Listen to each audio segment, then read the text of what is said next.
The time is 7 p.m. and I will call this meeting to order. May we have roll call, please? Mayor Reichel, Here. Mayor Pro Tem Hanrahan, Here. just Trustee Britnell, Here. Trustee Clausen, Here. Trustee Engelhardt, Here.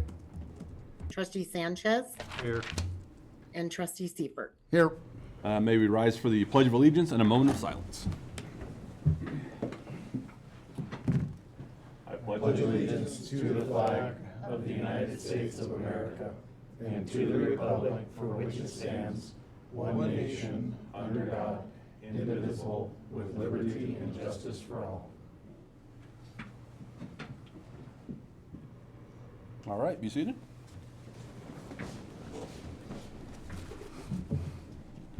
Okay. The first item on tonight's agenda is public comments. Persons desiring to make a public comment on items not on the agenda, please activate the raised hand function in the meeting program. Or Lori, any emails or telephone calls in regards to non-agenda items? We'll get to the chamber None. after this. Okay. All There right. are none, Mayor. Thank you. I show no raised hands, Mr. Mayor. Thank you very much. All right. Do we have anybody signed up in the chamber? Mike Stike has requested Okay, this time. come on up, Mike, to the table. State your name and address for the record, and your 3 minutes are yours. Good evening. My name is Mike Stike, live on Valley Drive in Silt. Got a few things to talk about. This water line replacement, Martinez Western, I think they're doing a great job, Joe. I think they're doing a really good job. The road's been really rough, and people are still speeding up and down. They don't know one way either, but, but it's, the dust, they're trying to keep that under control. You know, we did have some moisture that which really helped. But the people are still, most people are respectful on that road, but there's still the idiots that are flying up and down, beating their cars up because it's rough. Anyways, I just want to say that I think they're doing a pretty good job. When they pave that, what's the chances of having some speed bumps put on Grand Avenue? I don't know why you're looking at me. No, Joe? Yeah, we don't, during public comments, we just take the comment and Okay. we can discuss it All at right. the end of the meeting if we need to. Flock cameras, I think, are great. I think we should have some speed cameras, too. I think, you know, in Glenwood, when they put the speed cameras up on Midland, people really slowed down. They'll still tailgate you, but they have really slowed everything down. I think speed cameras all around town would be great. But I would hope that they could be moved, which I think that would be a bit of a technical problem, but it shouldn't be. I mean, it's 2026, right?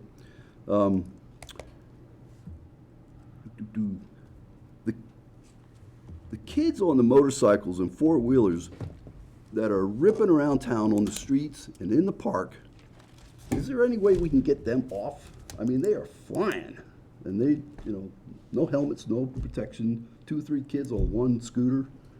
And those things are powerful, man. They're doing, I don't know, 30, 35, 40 mile an hour. And if we could get them off the streets, that'd be great. One other thing, I've been to a few meetings now, P&Z meetings and board meetings, and these screens are really, really hard to see from the audience here. If maybe they could turn them a little bit for the meetings and maybe enlarge that. I mean, I can't read from here. And I mean, it's just, so anyways, I don't know if that's a possibility or not. So that's all I have to say, All right. I think. Yep, that's all I got to say. All Thank right. you. Thank you for being here tonight, Mike. Thank you. All right. Anybody else signed up for public comments? That is it. Okay. All right. Next item on the agenda then is the consent agenda. And it contains item number 1, the minutes of the April 27th, 2026 Board of Trustees meeting. Item number 2 is the renewal of the fermented malt beverage and wine liquor license for the Maverick Group, LLC, doing business as Maverick Store 5114. Item number 3 is a resolution number 23, series 2026, a resolution adopting the Town of Silt Employee Handbook, which was revised April 2026. And item number 4 is the Grand Avenue Phase 2 additional funding request to upgrade asphalt path to concrete. Anybody like to discuss any of those or have a motion? I had a question on 3 and 4. Okay. On 3, the employee handbook, I noticed the pregnancy accommodations. Yeah, and no. Not me, but no. Is there any time off? I mean, I read the whole thing, but is there like like an X amount of weeks or something for pregnancy? If I understand correctly, family medical leave allows the employee to take up to 12 weeks of time off without losing their job. Oh, okay. They can use any of their accrued PTO for that time period. Okay, that was the only question I had on that, is if there was something there.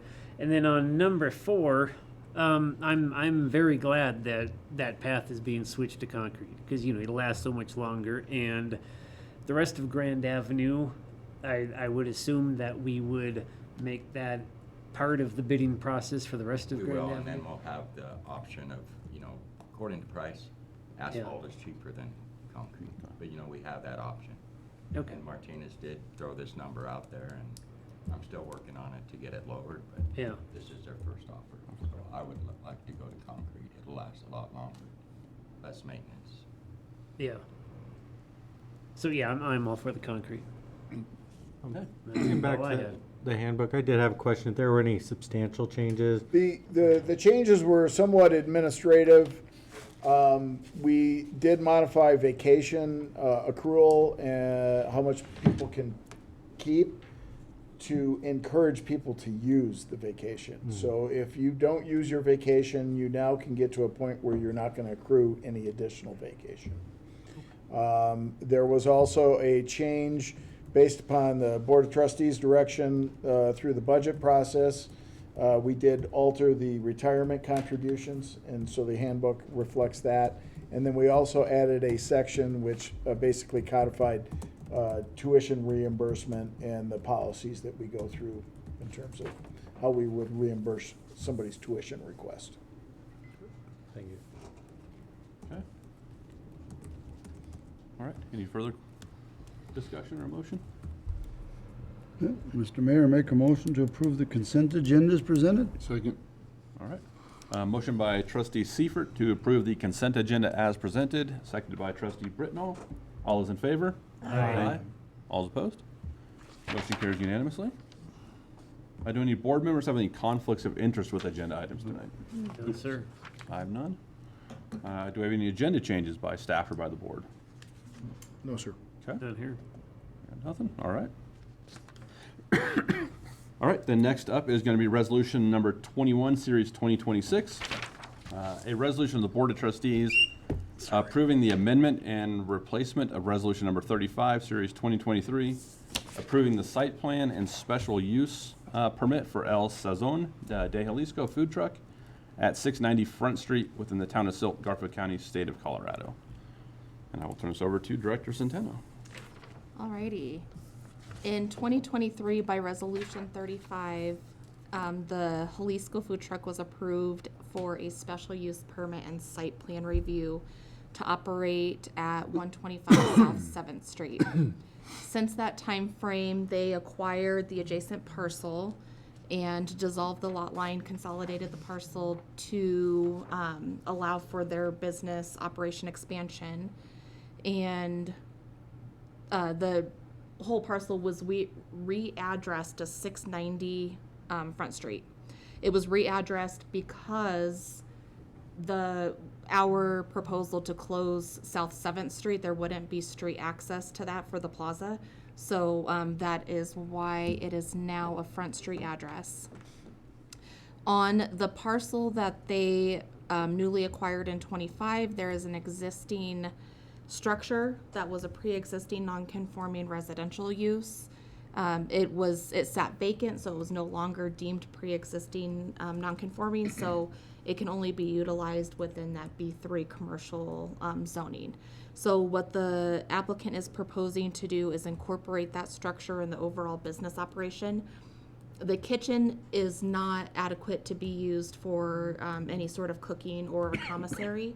So the only thing that they're going to be able to utilize that structure for after extensive engineering, looking at it and developing plans on how to make it accessible that they could utilize it for any way with their operations.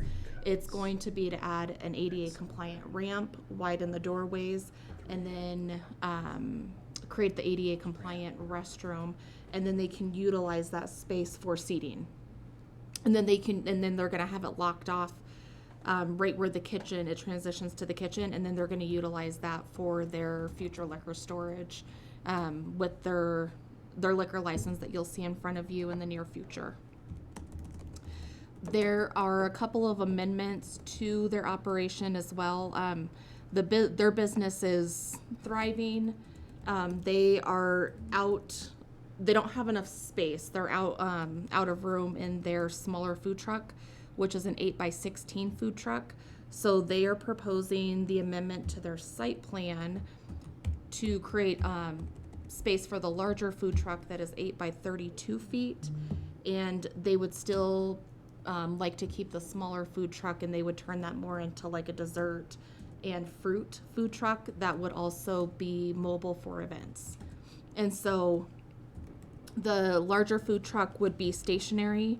As part of their original approval, they had a requirement to tie onto the water and sewer, and they do have that stubbed out and ready to tie on to the larger food truck once this approval takes place.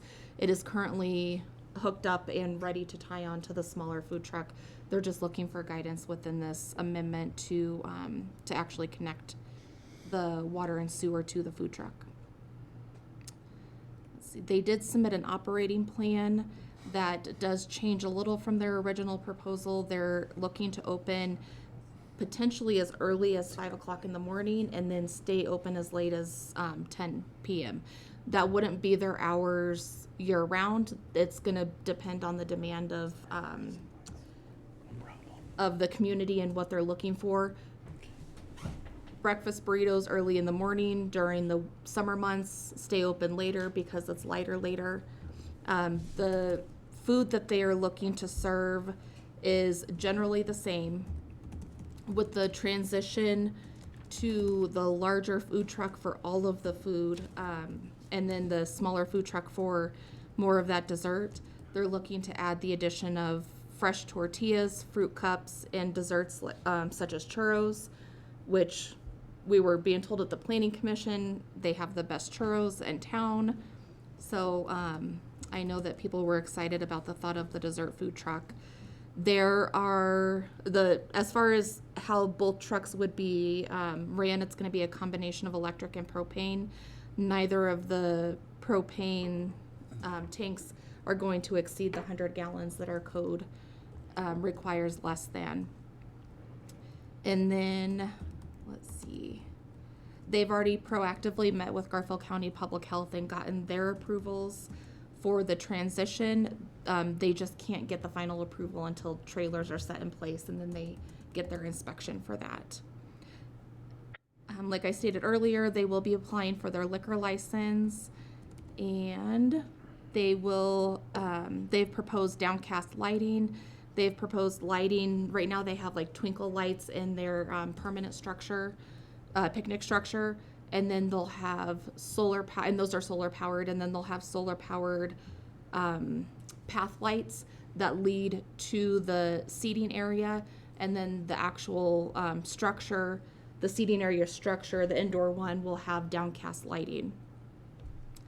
And then, given that they need to have a secured premise for their liquor license, they are proposing to do their fence along the boundary lines, which is what is required by the liquor licensing. But that doesn't leave very much room for any sort of landscaping buffer. They are willing to do like hanging potted plants along the fence and maintain that drainage ditch that's on the 7th Street side, and then add some additional landscaping. They are going to close off the entrance on the Front Street side to where the existing structure is, so that there's only 2 entrances coming in on the food truck side, so that they can control their secured premise for the liquor license. On page, and I did add some of the generic information on the staff report, such as they're an B3 zone district. A restaurant in the B3 zone district is a special use. That's why they're amending their special use. They've had their previous approval. The comprehensive plan deems it commercial in support, and town staff believes that this successful business at this location has proven that this is supporting the commercial in the downtown district. I did put a few notes within the municipal code, starting on page 84. And the one thing that I did want to highlight is that we would like to congratulate the El Saison de Jalisco food truck for winning first place in the Locals Choice Award for Best Food Truck and Best Tacos. So their business has definitely gotten the attention of the community and the support of the community as well. And then I want to direct your attention really quick to page 91, which is the actual site plan. And you can see a couple of the differences. The red lines around the outside are the, that's gonna be the perimeter, no alcohol beyond this point lines. The squiggly line is gonna be their fence and boundary line. And then they are proposing a gate to the north, just north of the smaller food truck, so that that food truck can be mobile for events. And that one would remain locked outside of just the food truck coming in and out of there. The two main entrances are gonna be to the west, where you see the little handicap signal, and to the south, same symbol. There is a break where the existing trash enclosure is, just so that there's access for the trash company. Other than that, that's all gonna be connected and secured. There is a floor plan that shows what the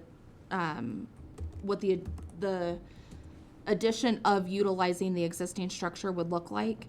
On the south side of the larger food truck, that is where the ADA compliant ramp would start, and that would be the entrance into the indoor seating area. And so the indoor seating area would include that very first room and the second room that leads into the restroom. And then just north of that first room, where it says locked, no customer access, that is the extent of where there would be public access. And everything else is very similar. Their picnic structure is still existing and in great shape. They are looking to put some countertops on the very far east side of that picnic structure. They will still have the pop-up outdoor seating as well. But during the cold months, or to get out of the heat, they are gonna have the indoor option. And on page, to jump back and forth, on page 87, I did put a recommendation of approval, and there are 8 recommendations. Number 1 is that all representations be binding. Number 2 is that the applicant provides any additional requested documents and pays fees. Number 3 is that the applicant notifies the town of any changes and or expansions and amends the special use, which is what they're doing now. Number 4 is that the applicant acquires the proper licensing, which they have already started. And then number 5 is that the applicant retains records of the waste removal. And that would just be for the smaller food truck. Like I said, the larger food truck is gonna be attached to the town water and sewer with grease traps and everything put in place that are gonna be required to make sure that that's safe. Then number 6 is that this approval is not for construction. Number 7 is that they need to apply for a sign permit and sign extension if needed. And then number 8 is that this approval will be valid for 3 years and must be renewed by May 11th of 29. Since their original approval in 23, the town has adopted new food truck ordinances. And part of that ordinance is that everybody is required to have a special use now for a food truck. And the approvals are only good for 1 year. Given that this original special use was prior to that, and the fact that they own the land, we're asking that they have a 3-year renewal to abate some of the additional costs that's going to come along with them trying to grow their business. And outside of that, I do have a recommended motion, and Mrs. Sanchez and Ms. Ruiz are here representing the applicant today, and I'm sure that they'd be happy to answer any questions, as well as I would. I have a quick question. I seen on the site plan, this is covered and there's 4 more outside seating. That's not gonna be covered, right? Those are like little tables with Oh, like is that, umbrellas. okay, Yeah. okay. Hello. Good evening. My only question, what's the normal code for storing a trailer in a B3 zone district? For storing a trailer, Yeah. like not an active food truck or just like Yeah, a regular just trailer? like if someone had a regular trailer parked in a B3. Well, zone I district. can get an answer for you on that in just a minute.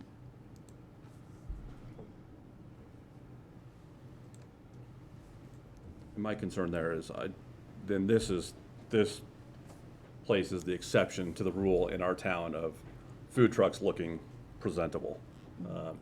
But I don't want it to look like a storage yard with multiple trailers parked out there. So I'm concerned with having a second trailer. I think I'd have more of a Parked on the lot. concern of that if they weren't using it actively for desserts and all that kind of stuff. But being that they're both can be active, and then that one can just be used for events, but still move back in. I mean, Yeah, that's. having active use is different than store, but I did definitely understand your concern, though. I want to make sure we're doing that. I'm a little concerned that they're getting 2 trucks for the price of 1, basically, and maybe we're setting some kind of bad precedent by, is there, I don't know, I like the plan, but it's, there's 1 food truck approved and now we're getting 2. Back, just to add to what you're saying, back in 2023, when we initially approved this, it was under the auspices of eventually it would become a restaurant in the existing space or in a modified form of that existing space. This plan that's in front of us now seems like that's no longer going to happen. So I'm worried about the precedent there as well. May I answer? Yes, yes. Of course, please. Our goal, when we started this business, we had faith that it was gonna be okay, but we didn't thought it was gonna be that busy and that fast. We thought that our small food truck was gonna be enough to start, but then we got to the point that we noticed that we start losing clients, especially on weekends, because our line of people was so big, and they started going somewhere else. And they always said, I wanted to come, but there was so many people. So then we thought, okay, in order to keep growing, we just need a bigger one. And then we noticed that a lot of our customers are asking, like, you don't have any corn, you don't have any fruit cup, you don't have any, like, they're all asking for all these items that nobody sells them.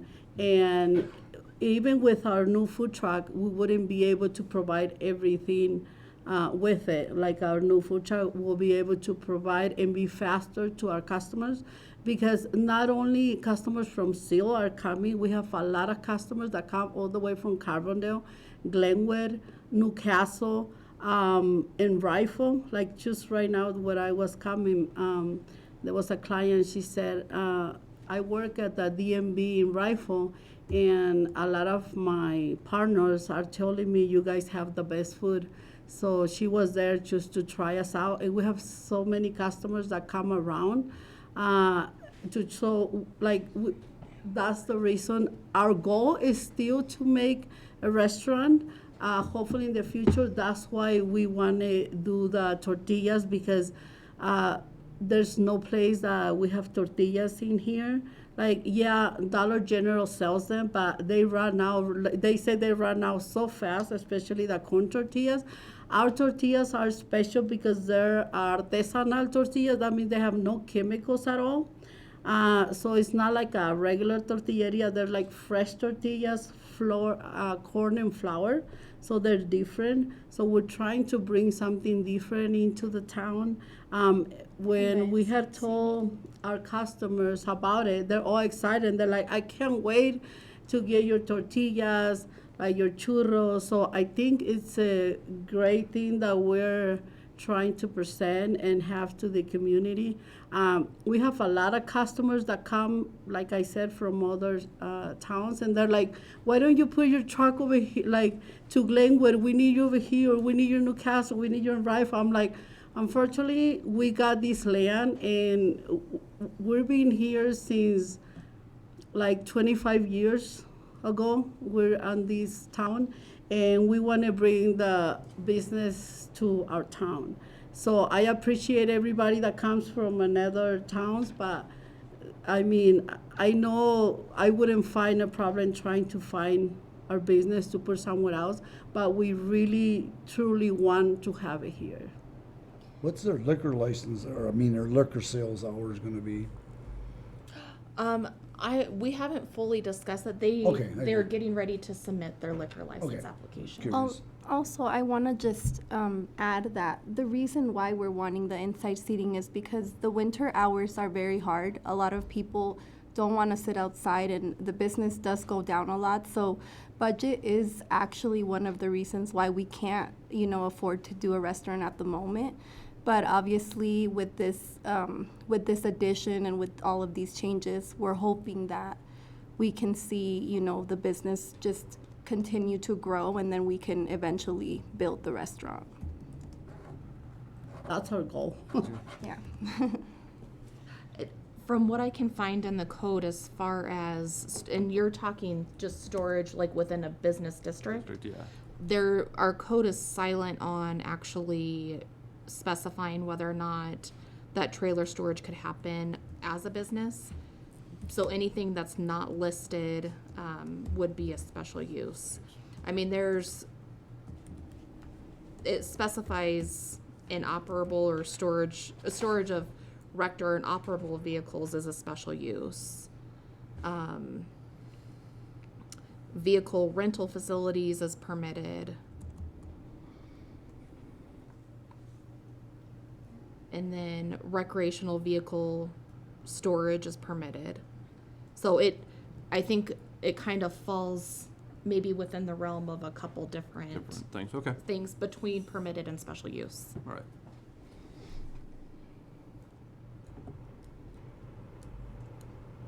I mean, I think my comment on this is, it's great to see a newer business that's thriving. I mean, to see the local choice awards that you guys have received, definitely congratulations. I really love to see the food scene that's kind of developing here, especially along the frontage road in different parts, and that people are seeking out Silt, for this and for all the other offerings. So it's very exciting to see this application, the growth, the potential. I understand the point of, what was originally proposed to, be looked at here and kind of where they're at now. But, I understand businesses, sometimes it's incremental, and right, you go in your best laid plans and then you have to adjust with where reality kind of sets in.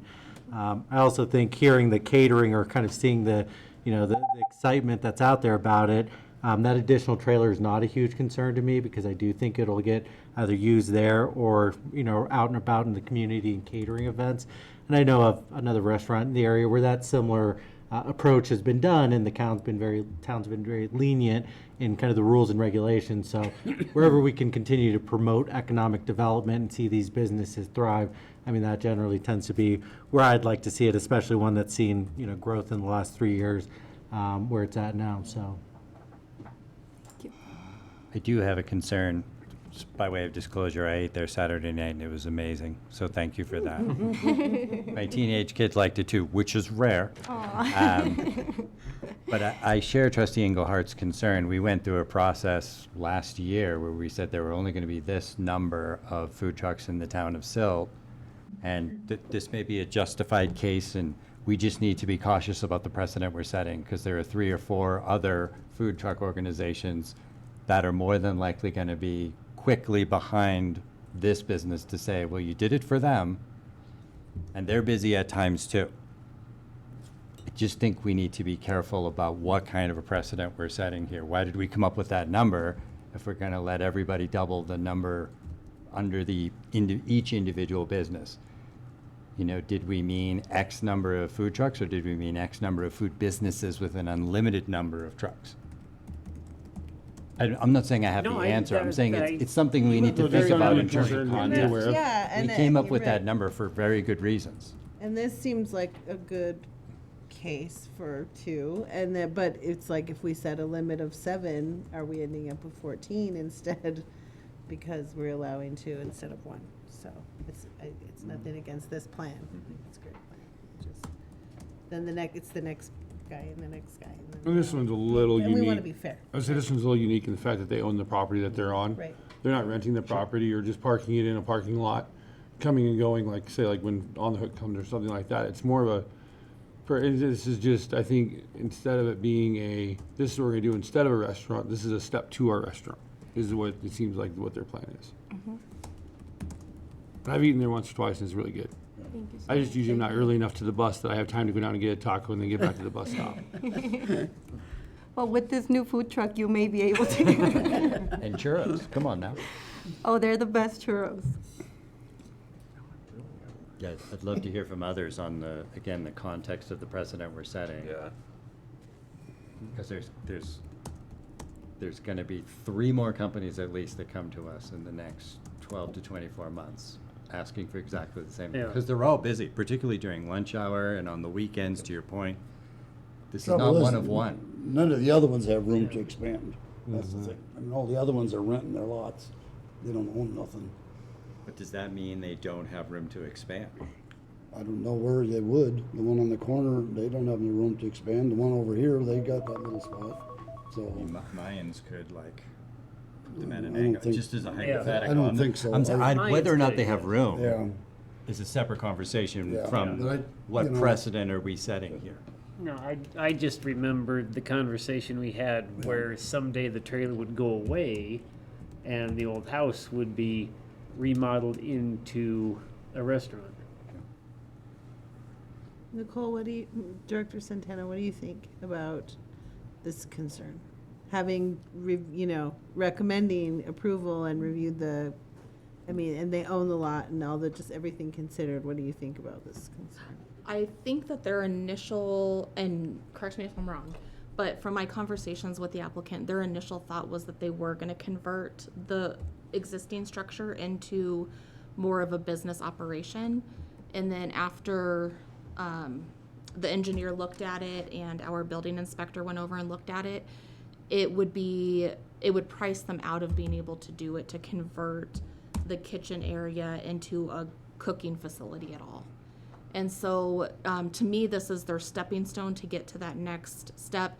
What they're looking to do potentially in the future, and again, it's going to be difficult. It's going to depend on what happens in the community, how much support they continue to receive, and income that they're bringing in. But they were talking about leaving that whole backside open. If you look at their site plan, the whole backside of that parcel is open, and that's where they were going to start building a new structure in the future to start like an actual brick and mortar to start replacing, and then they could still have their operations, but they kept that space open just so that it's that next stepping stone of being able to build back there and create a brick and mortar. And I do see what Mayor Pro Tem Hanrahan is saying about the food trucks, and if we do want to consider this 2 food trucks, there is, per our code, 1 more food truck space available, that we could say this is gonna be that final food truck, and then there's no additional food trucks. It's full at that point, that the town is full. Is there a fee then per food truck that we charge, that they'd have to pay then? We don't collect a fee per food truck. We could ask them to do more than 1 business license, but I just was asking because yeah. if we're gonna consider it 2, then it changes the number, so that's. Yeah, I think because it's 1 parcel, I think we would still keep it as 1 special use. Which I would say that it's the same operation. I wouldn't consider two I food wouldn't trucks, no. consider it two separate operations, which I think that Agreed. conflates the whole definition. Mhm. If it was a separate Yeah. food item of a different vendor, that would be a separate, It was a barbecue joint and then that or something different, yes. Yeah. Do we have another prospective food truck that's in the pipeline that by saying yes to this company, we're saying no to them? We have calls daily about additional food trucks. But we've no one who's like presented a formal plan or anything like that? We have one that has presented a concept plan, but it's the parcel is difficult. They're gonna have to vacate an alleyway, move a deep utility, and dissolve 3 lot lines to create in order to be able to utilize the parcels that they purchased. So if I'm understanding right, the second trailer, the smaller one, is just gonna be, it's not gonna be used for selling It'll be used for desserts. desserts. All the Just, I mean- transactions would take place in the larger one, Right. and the smaller one would just be like a secondary space of cooking. Oh, for cooking, okay. Yeah, so I mean, they would have the fryer in there for the Oh, they're churros, still and they would gonna- have okay, Yeah, okay. Yeah. that's what I'm saying. And then we'll have like corn in a cob, fresh cob, what else was it? The fresh tortillas, Okay. corn and flour. So I think it's gonna be like a big success. So you'd be selling your own fresh tortillas then too? Yeah. Now you'll go. I was looking to get tortillas. I mean, I make my own corn tortillas sometimes, but sometimes I just don't have time. All of our tacos right now are fresh corn tortillas and flour tortillas. We make them in there. That's how I think we got to this local choice award, because like within 20 years, the same food truck in Glenwood had the #1 winner. And we've only been here 2 years and we already got first place. So that talks out a lot of our effort and dedication to our customers. We even got nominated finalists for 3rd place best restaurant in Silt, which we're not even a restaurant yet. So the customer says because of our service, because of our food, they nominated in that category. So we're so proud of our staff that we made it. But everything is fresh, corn and flour. When they buy burritos, that's why they've been asking a lot for breakfast burrito early in the morning. We tried it in the beginning, but a lot of people didn't know we were there, so nobody would show up. So that we ended up pushing our hours forward. But I think now that we have so many customers that they're asking this, we can make it through. And I think if you check, like we pay our taxes every 3 months, if we check every single food truck, I'm pretty sure we are very compatible with the other food trucks, like the amount of customers that we get every day. So they would use the alley to move that trailer in and out when they wanted to? Yeah. Okay. You know, I think getting back to Mayor Pro Tem Hammerhand's question around the approach, for me, I think it's free market, right? I think really setting it and letting the citizens or kind of the economy decide whether, you know, some of these businesses are going to be viable or not. I wasn't part of the previous conversation that set the cap or right how that was kind of arrived to. But it does seem like this has come in prior to that and those regulations, and there's not a grandfather clause, but an acknowledgement that, right, the rules changed on them midstream. There needs to be somewhat an adjustment to the rules in this specific case, whereas in some of the others, you know, they might have known the rules going into the, you know, situation where that might not be the case here. So again, I think generally that's kind of where I'm going to land on some of those discussions, just to, kind of help have that conversation along. Nicole, does this have any material impact on some of the strategic planning we've been going through for the pedestrian bridge and that portion of 7th Street? No, there's a little bit of an easement that the applicants have already agreed needs to take place there. And really, it's landing we shifted it. It's landing in the middle of the 7th Street. That was Which part is of why closing they 7th changed Street. the address to a Front Street address Yeah. instead of 7th, because 7th is gonna be blocked off there. I love the idea of supporting local business generally, but in particular to reinforce what you're saying, Trustee Sanchez, to support a successful local business. I think in knowing now that we have one food truck business spot available, it's a lot easier for me to say yes. And I think it is a stepping Thank stone you. towards, like you say, I know that it's the economy right now to get to a brick and mortar, but at least it's a stepping stone. At least they got something down the road to save up and maybe, build something to move them out, but. Build the kitchen, then you build the rest seating area. Then you build, Yeah, I mean, we're still doing baby steps, Yep. but I think we're moving forward. But with the 3-year approval, which you were referencing earlier in your comments, that kind of puts both parties on notice, like, hey, when you come back in 3 years, we'd really, really like to see a restaurant there. So if we grant them the 3-year window, they can focus on growing the business and building the capital structure so that they're ready to put shovels in the ground in 3 years. I don't have a problem with this. No. Yeah, and I like what you said, in 3 years. Yeah, we'll get them out of the 1-year cycle so that they can focus on Exactly. growing the business. And then, because they want to open at 5 and the code is 6, is the 5 they a.m. would part of start the special cooking, use? Yeah, it would be part of the special Okay. use, and they were not necessarily wanting to be open, but at least Uh-huh. able to cook earlier so that Okay, they okay, could catch people on their way to work and have Gotcha. it prepped already. okay. So operating at 6 doesn't mean you can't be there, obviously, earlier to Yeah. prep and get things right. Okay. And I guess, yeah, my biggest thing is grease trap and backflow prevention device, and it looks like they have them. Okay, if there's no further discussion, this is a public hearing. Yep. Okay. Time is 7:42 PM, and I'll open up the public hearing for resolution number 21, series 2026. Persons desiring to make a public comment on this agenda item, please activate the raised hand function in the meeting program, or any emails or phone calls in regards to this agenda item. I do not show any, Mayor. Okay, And there are no raised hands. thank you. Would any members of the public like to speak to this agenda item?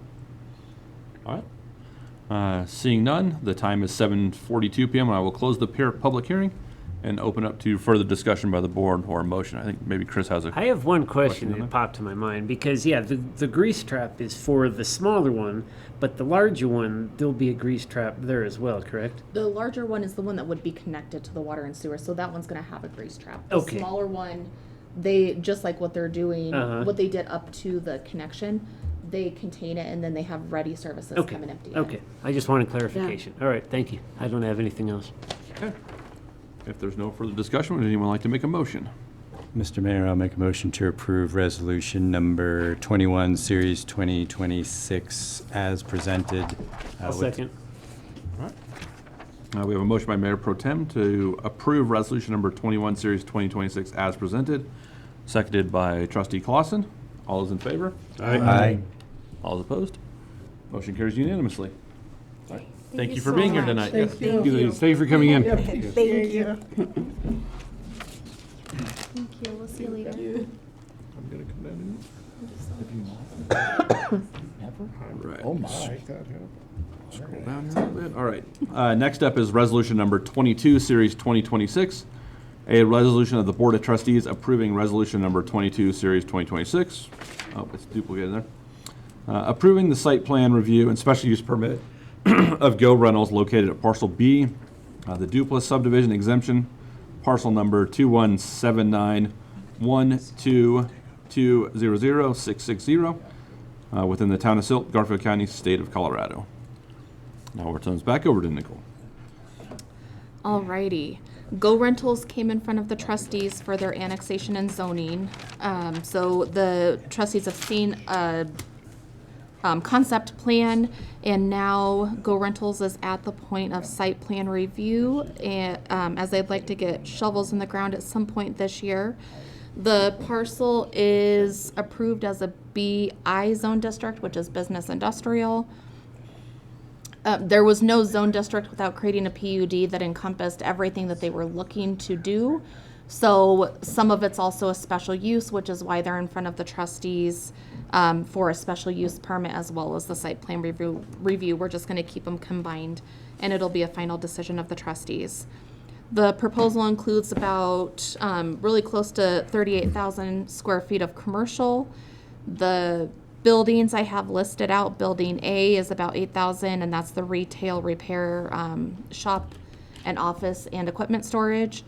Building B is 6 man caves at about 8,500 square feet, and then buildings C and D are both the same at 7 man caves with approximately 9,970 square feet, and then building E is the private vehicle detail unit / car wash. That'll be used just for the occupants of the man caves. Let's see. The applicant is providing 31 parking spaces, including 2 ADA compliant. The minimum required is 13, so they're exceeding the amount of parking spaces needed. They are proposing a secured fence around the perimeter of the storage with a gated entrance.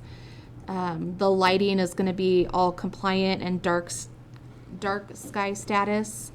I did put the full application in the link right below that. Some of these applications are getting extremely long, so we're going to try to start linking them and embed them within the staff reports. The property is right next to Heil Construction. As noted, there's the legal description. The comprehensive plan deems this service and commercial support, which is exactly what they're doing. And I did put a breakdown of kind of where everything fell within our, on page 110, kind of where everything fell within our schedule of uses. Like I said, even with the trailer question earlier, we kind of have to piece together where it kind of fits. So appliance and equipment facility is permitted, auto body is permitted, retail parts is a special use, and they are going to be selling parts. Dump trucks and commercial trucking is permitted. There is, and it is, I do want to bring attention to the fact that employee residential above commercial is prohibited. There's not any residential allowed within this parcel. Mini storage is a special use, so kind of looking at that combination, we decided just to go on ahead and treat the whole application as a special use permit. I did put the code requirements and exactly what is needed for the special use, as well as the site plan. And one of the items that was discussed at the Planning Commission was that we go over is architectural design standards. And I did want to point out that there's a lot of architectural design standards within the code itself for site plan review. And then at the very bottom of the code, it specifies that the BI zone district is not privy to all of those additional requirements. With that said, the applicant did a really good job at creating buildings that are going to look aesthetically pleasing still, despite not being required to have all of those architectural standards. And then they have been working on their landscaping plan, and our engineer has sent corrections. It's been given to the applicant. The applicant, faster than any other applicant I've ever seen, has been turning around corrections in less than 24 hours. Faster than our engineer has been able to re-review them. So I'm very confident that everything's going to be 100% buttoned up, but our engineer is still looking at the corrections that we received back. So before we record anything, we'll make sure that all of the engineering has been addressed. And it was just a couple minor things. And then, let's see here. On page 119, I did put a conclusion that staff finds that the proposal aligns with the comprehensive plan and that there does not appear to be any negative impact to the adjacent properties. The property to the east is a solar farm. The property to the west is a construction yard. And there are conditions of approval, some that are a little more specific that I want to make sure are highlighted. Number one is that every representation made is binding. Number two is that additional requested documents and fees are paid. Number three is that the applicant comply with the requirements of the annexation and development agreement. And more specifically, that is the dedication of the ditch share. Our town clerk was out of town last week, and we are going to work this week on making sure that that ditch share gets deeded over to the town the way that it needs to. And then the trail easement dedication, we did request a 15-foot river frontage road trail easement. The applicant was going to install the trail, and our engineer is not a fan of trails leading from nowhere going to nowhere. So we're requesting that the Board of Trustees approves the in lieu of fee instead. And there is a cost estimate that our engineer is giving the final approval for that would be the cost of what we would collect rather than them installing the trail. And then number 4 is that all outstanding referral agency comments are addressed. And then number 5 is that all forms of the residential use are prohibited on this property. Any non-compliant residential use may result in the revocation of the special use permit and constitutes the direct violation of the zoning regulations. So I want to make sure that that's crystal clear. The applicant understands and knows he will be managing the site and will be, the way that he worded it to the Planning Commission is that he's going to be very picky and particular about who those storage units are going to, and has an idea in his mind of the clientele that he's looking to rent those to, and that's the clientele that lives more up Valley but flies into Garfield County and needs somewhere to store a car, and that they'll provide that service of getting the car, cleaning it up out of the storage unit, going and picking them up, and then providing that service. But no residential use whatsoever.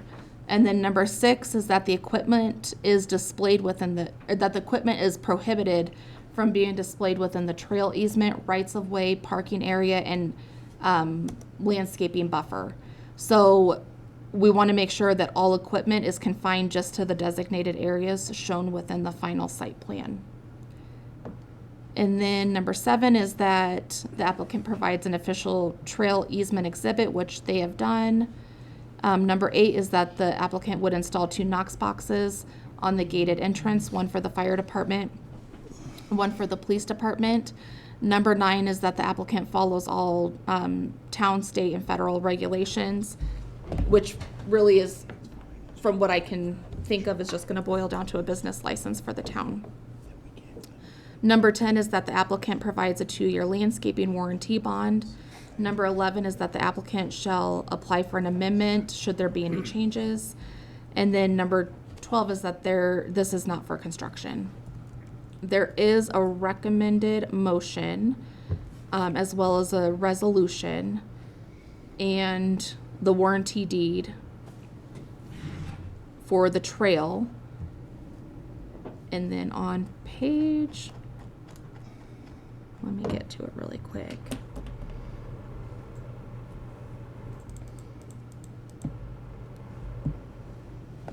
On page 134 of the packet, there is an overall site plan. That's the landscaping plan, but it has a good indication of where everything is. And it shows the 15-foot trail on the north side. It shows all of the landscaping and native grass. It shows the designated areas that there's equipment display allowed, as well as the parking, and then the gated entrance and the movement around the man caves and the detention area. And then there is a flyover that the representative for the applicant, that is the architect and planner for the project, His son did the flyover. There's a new one that he just emailed. I just emailed Lori the new one. Lori, if you can play the revised flyover on your screen to share it, that would be great.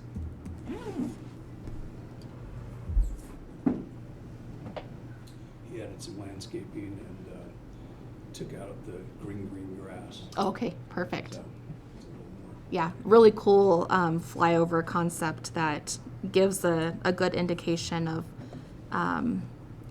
what it's going to look like. And then as Deputy Clerk Malsbury is trying to pull up that flyover, on page 136, there's a mock-up of what the man cave could look like. Oh, looks like she got it.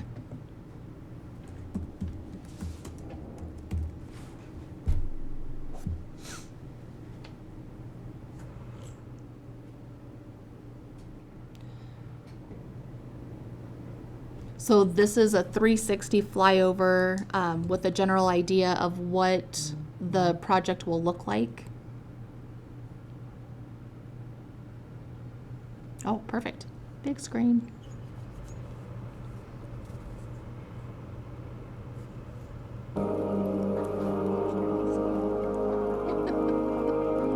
It even comes with music.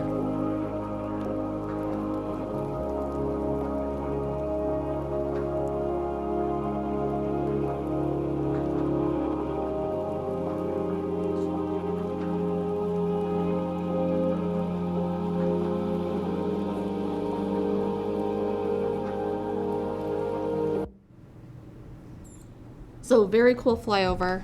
We don't get those very often in our applications.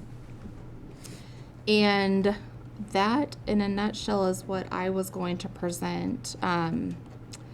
The Planning Commission did recommend approval at their meeting on May 5th. They recommended approval to the Board of Trustees. And I am happy to answer any questions that you might have. Otherwise, the owner, Mr. Sanford, is on Zoom, and the architect and planner, Mr. Jordan, is in person, if you have any questions for either of them. I have questions, but if someone else wants to get going. No, I just have a couple minor things, but you can go first. I got a whole list of questions here. So we got, so rental yards are typically dirty, greasy, grimy, equipment getting worked on, hydraulic fluid being spilled everywhere. This is right next to the river. Are there provisions to keep from contaminating the river? Yes, so there's berming and then when they're actually installing, that is something that we discussed at the Planning Commission, was the requirement for sand traps and that kind of stuff to hopefully mitigate some of that. But as far as runoff, there is berming, and the rear of their property, still just as important, but they're not adjacent to the Colorado River. There's the Bureau of Reclamation ditch that runs along the backside. So the river is actually quite a distance away from the property, the improvements on the property. But yeah, the applicant is doing berming to make sure that if there's a 100-year flood, it's difficult to contain anything, but the day-to-day rainstorms that we receive would be contained within that basin in the middle. Okay.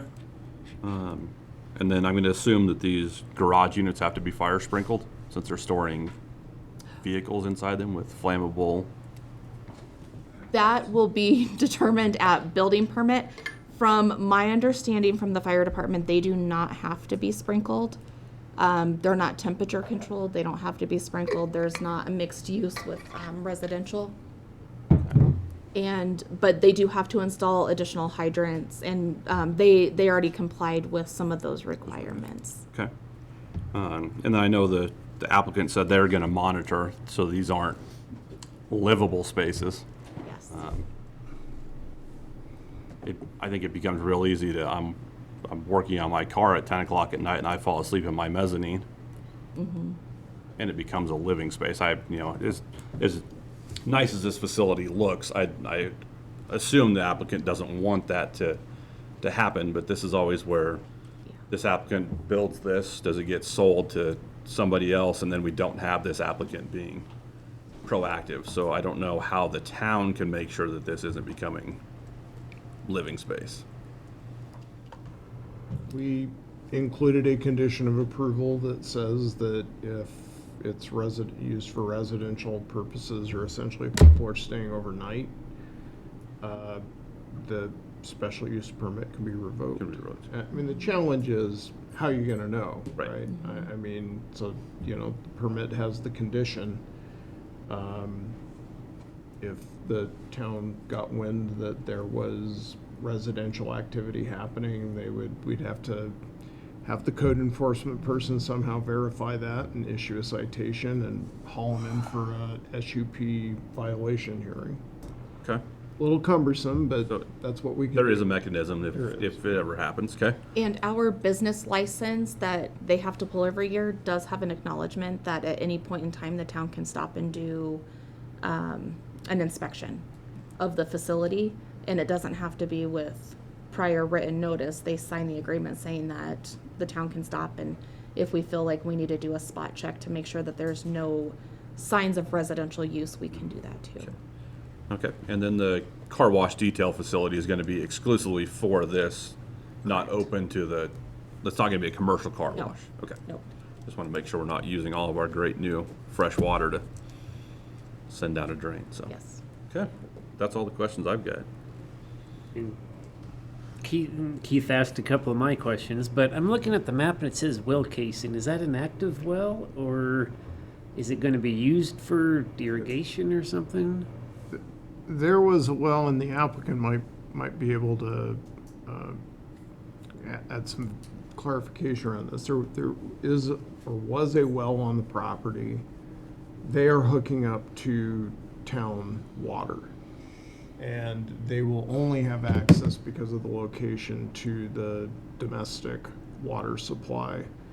And in exchange for the share or interest in a share with the Grand River Ditch, we are making available, and I forget the total number, but there's a number of SFEs of water service that they're going to have that will include the ability to use some of that water outside, which traditionally we don't like that.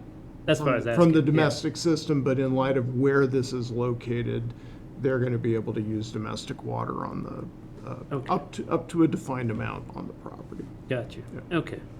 And then I'm assuming this car wash, and I'm sure the mechanic shop, they'll, same question as last time, the grease trap? Yes. Okay. So when they apply for the building permit, it'll be reviewed for those specific uses, and they'll have to meet the ICC requirements per those uses. All right, and then this water main going through here, is that going to be their responsibility, or is that going to be the town? I'm talking about the one with the fire hydrants on it. The line would be their responsibility. We just need to secure an easement around the fire hydrant, correct?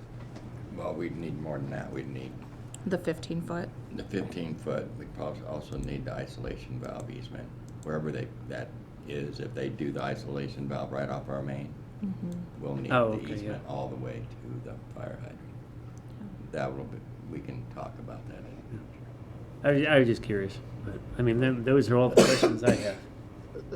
That's a good point, and Chris, I think the motion to approve should include, as an additional condition, consultation with the town engineer to determine the location of any easements needed for a fire hydrant, because I know in other locations where there has been a private service line, but that it has had a fire hydrant on it, we've had to consider whether the town needed an easement at that location. And if we determine it does, then we'll work with the applicant to formalize that. If we determine it's not necessary, then it won't happen. Can I jump in real quick and go back to a previous question about the fire sprinklers? You mentioned that they weren't temperature controlled, but they show a mini split system on each It is climate controlled. unit, so they Oh, are it is climate climate controlled. controlled? Okay. It'll be a type 2B construction, so it's all metal. So it doesn't require sprinklers. Doesn't require I was gonna say, then that's why Orin said it didn't require, is because it was temperature all. controlled then, yeah. Okay, okay, just wanted to make that, just clarify that we are temperature controlled, but we're still not Yeah, required to be sprinkled. yes, Okay. thank you. Okay. In terms of the equipment display area, how does this compare with your current location between Glenwood and Carbondale? Well, the current location, Yeah, Brad, come up to the desk there, yeah. my name is Brad Jordan, not Jordan Architecture, I'm the architect representing the owner who is online, as well as my son who did the rendering. The Go Reynolds yard that's in Glenwood Springs has a very limited area for display. It's a very short, narrow space, where this has got a longer space where the equipment can be stored. And I think when we talked about it at P&Z, we were comparing it to the rifle rental, and I have not seen that, but that's kind of what we're looking towards. Obviously, the facility is needed in the area. There's, I think, a high demand for people that come all the way to Glenwood and wish that we had something here where that they could a rental place, as well as somewhere where they could fix lawnmowers and things like that. And the basis for my question is aesthetic. I was driving by there last weekend, the existing location in Glenwood, and you're actually stacking pieces of equipment on top of other pieces of equipment in order to get them on display. I guess I was hoping that it won't be required in this new location because it just looked kind of unkempt, for lack of a better, it just looked unprofessional. Like I stated up there, it's a very limited space. You know, that whole area is very limited, where this area, we've got quite a bit of space. And I don't remember what the frontage is across there, but it's probably 3 times as much as what's in Glenwood. Well, the flyover video showed like 8 pieces of equipment, and that's, you've got 80. I mean, it would try and show something that looks reasonable or close to what we're going to do. We may have smaller equipment along with the bigger equipment. If you take a look at that and you look at the Heil yard right next door that's got fence around it that you can see through, and it looks like a junkyard. And that's literally. That's the basis of my aesthetic concern is. And I think once seeing the fly around, the landscaping requirements, the parking requirements, the building, some of the facade of the building, I think it's going to be a far cry from what you see in a construction storage yard.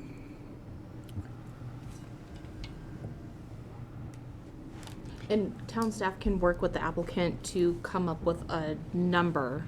There's 3 different sections of equipment display shown on their site plan. We can come up with a maximum number of equipment that's allowed to be displayed in each of those, should you choose to. It's kind of hard to pick a number. There's so much variation in size, right? Yeah. A D8 versus a man lift. Right. Well, yeah. The other question I had is about the trail. The engineer made a comment that he doesn't like trails that start from nowhere and end nowhere. Yes. Is there a long-term plan to connect this with the Lava Trail project? So by not doing it now, we're forfeiting that in the future. If we take money in lieu of now, we're saying that the Lava Trail is essentially never going to go this route. No, as part of this approval package, we will get a deed for a 15-foot easement along the frontage road right-of-way for a trail. And we looked, as part of the administration of this application, quite intensely at whether there was the ability to run the trail back down toward the river at this location. It is a swamp next to a very steep embanked canal that diverts a lot of water. It is not the location that you want to try to put a trail in. So practically, it's never going to be Riverside. It's going to be on the northern boundary using the existing At this easement. location, it has to be along the frontage road, and we have secured the easement for that. Thank you for clearing that up. And they're also paying the fee in lieu of for not doing it now. So we will have that money Right. to put the trail in. We've got the easement, we've got the money, and money then when to do we have actually got it connecting. When we got it connecting. If/when the Lower Trail reaches that Yes. point, then Well, we'll the be trail ready. coming from this way is going that way even, from, Yeah. there's Linda and those Right, right. businesses. I just don't want us to forsake Yeah. it now and then in 10 years. Our replacements are all like, what were they thinking? Right. Yeah. Can't get through there, and now it's costing a lot more and the town's paying for it. So Well, I mean, again, at some point as part of a capital plan, we'll want to start extending the trail out that direction. But to Derek, the town engineer's point is just building a random segment of trail, the length of this lot doesn't really do anything. It needs to be part of a more coordinated effort that extends the trail. makes a lot more sense. Thank you for the clarification. Yeah. Because chances are, if the trail were to be put through there, it'll be so deteriorated by the time Lower Trail comes Right. through, it'll Yeah, have to we'll be be rebuilt redone anyway. anyway. We'll be paying to rebuild it. Okay. And I would note, I mean, just on that topic, we'll let this get back to the approval. The site development plans for the Reslinde development would have the trail extend all the way to the end of where BLM is. So from the County Road 331 interchange all the way out to past the BLM. And at that point, the river kind of makes a bend towards the frontage road. After that bend is the Silt pump plant, which is federal property. They're not going to contribute any money to developing a trail. And then beyond that is Go Reynolds and Heil. We also have an easement across the Heil property for the trail. And so when the time comes, the town just needs to, say, we're gonna tackle this next segment from BLM out to Heil or some point a little bit further, and that'll be the next segment of trail that gets developed, so.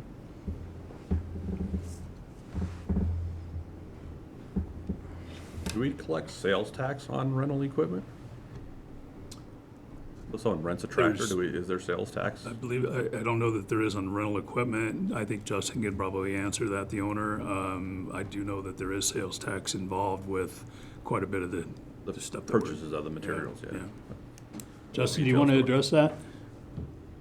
Yeah, the sales tax, like presently we're in Garfield County, so we pay 3.9% sales tax on everything. Plus there's an SMM tax. I'm not sure how exactly it's going to calculate for the town of Silt, but we do pay various taxes.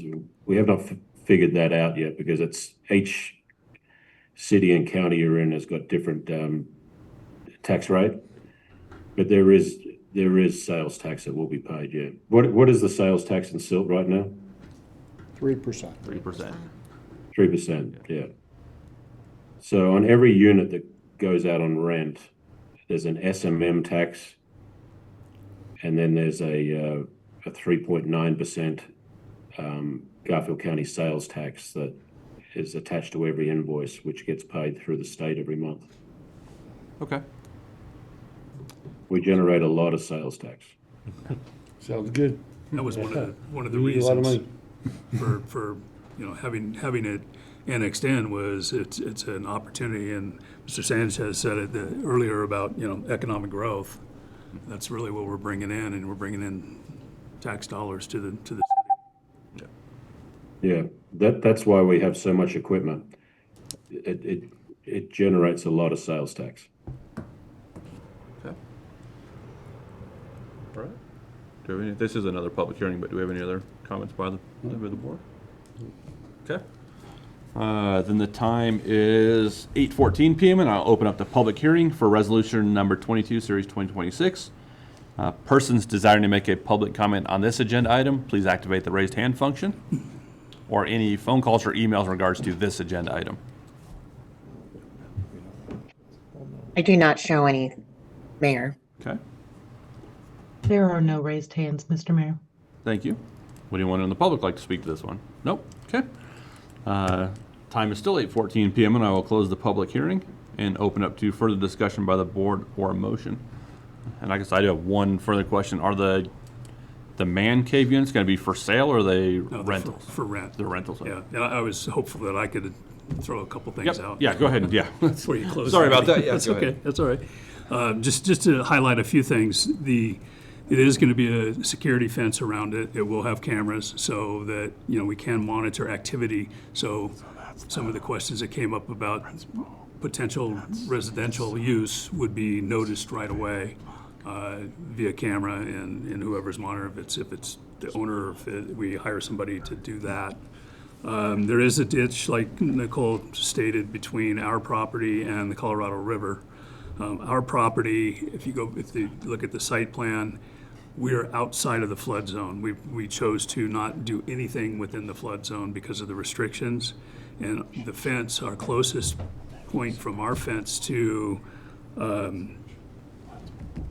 the ditch is over 100 feet.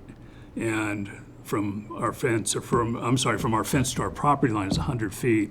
And from our property line to the Colorado River is 500 feet.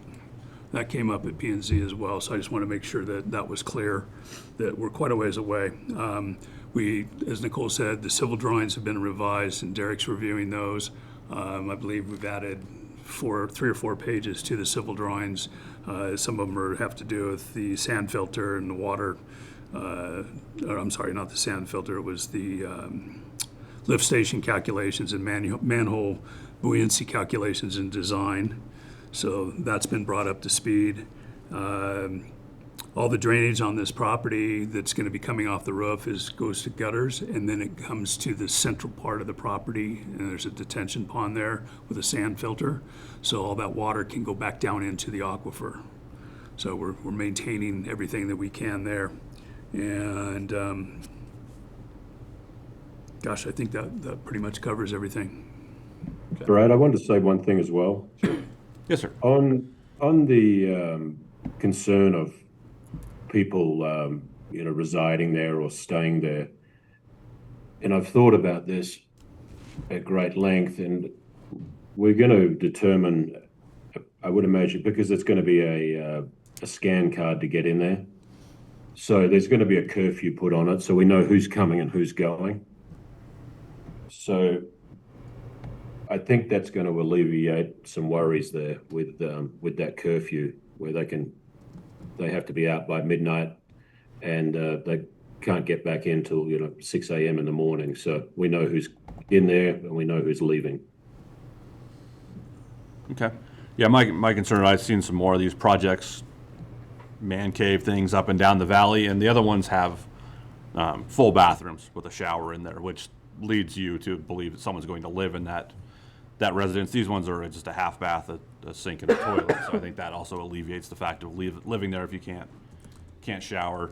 They're rentals instead of owner occupied. So Yeah, legally, we cannot have a shower in there. It can only be a half bath. So if you've seen those somewhere, they're not legal for the building code. Okay. Any other discussion by the board, or would someone like to make a motion?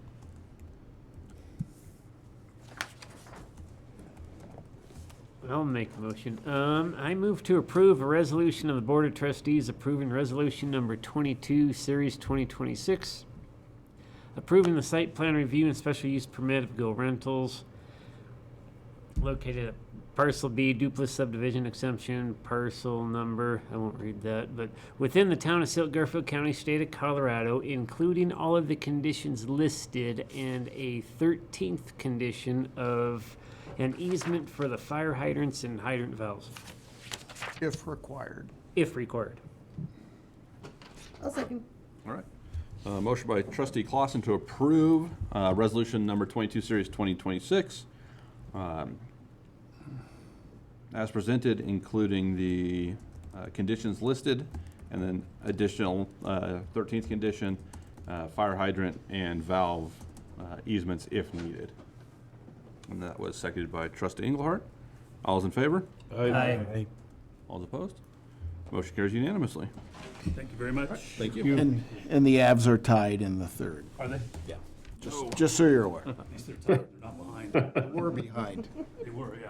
I saw the first 20 minutes, so. Thank you. All right, thank you. Thanks, gentlemen. Thank you guys. Have a good night. Thank you. All the next three items are all continuances, but they're also all public hearings. So do we need to do each one and continue the ordinance and the public hearing? I think you can do a master motion to continue Resolution 22, Ordinance Number 4, and Resolution 18 to the date certain. Nicole, what did we say? May 26th. May 26th. 26th. And 19. And 19. Or is that a different one? 4, Thank 18, you. and 19. Yeah, 4, 18, 19, continuation to May 26th, and continue the public hearing. Would somebody like to make that Make a motion? motion to extend ordinance number 4, series 2026, resolution number 18, 2026, resolution 18, 2020, or 19, 2026, and public hearing to May 26, 2026.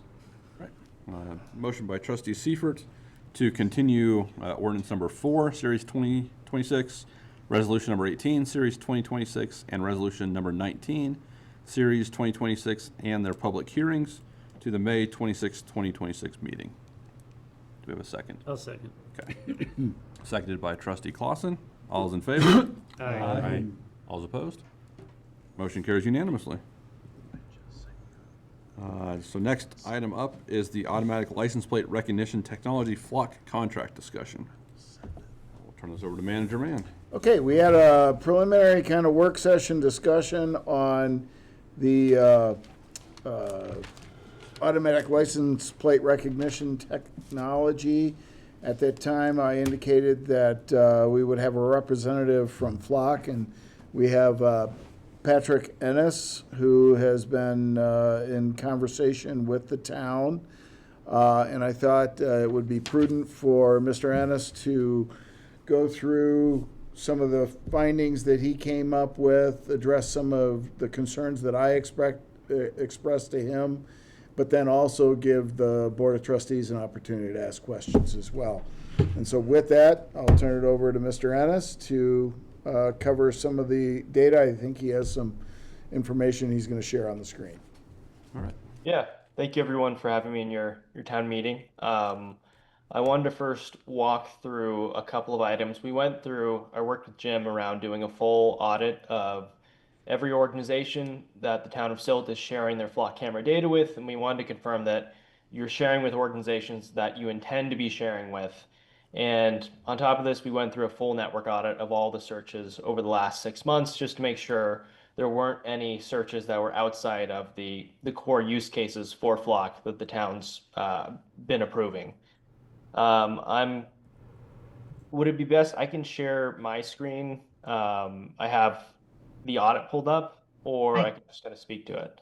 I can do that. I'll just need to make you a co-host because I have it set up where participants are not allowed. Give me a moment. Thank you.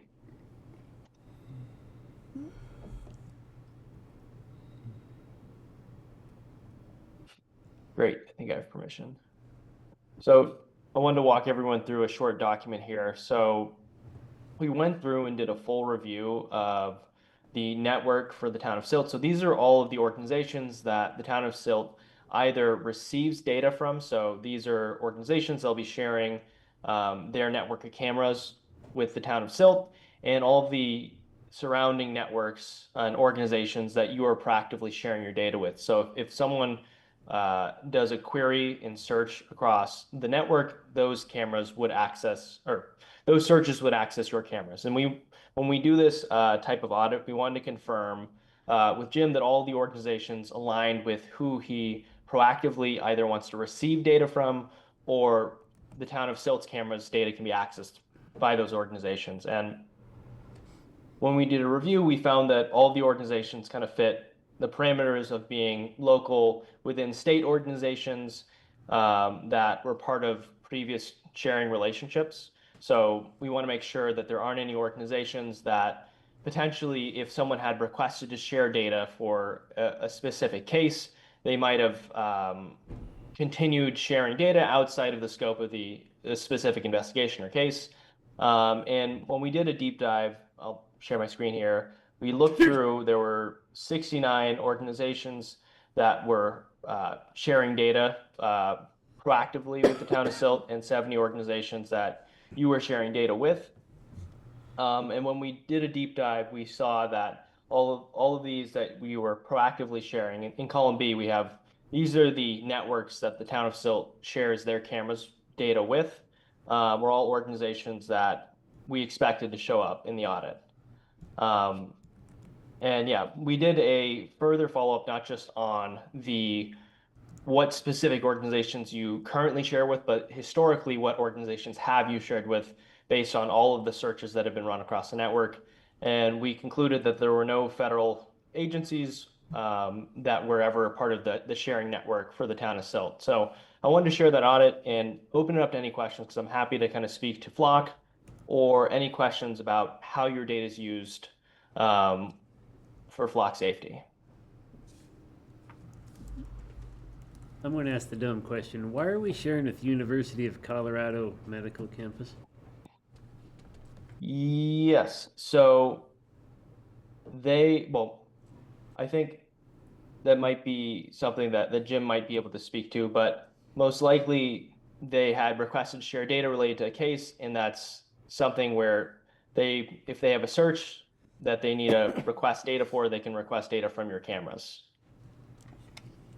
They have a police department. Yeah, they have their own police department. I see that which now. is It what- says PD. And I think, this gets to some of what we talked about in the work session, is that this has not been something we've paid attention to. The people that brought the Flock in originally have all since left our employ, and there's a gap. And that gap needs to be closed, and we need to determine who we're gonna share with and what that sharing is gonna look like. Mr. Ennis, can you talk about how the sharing works, that it is controlled by somebody here at the town?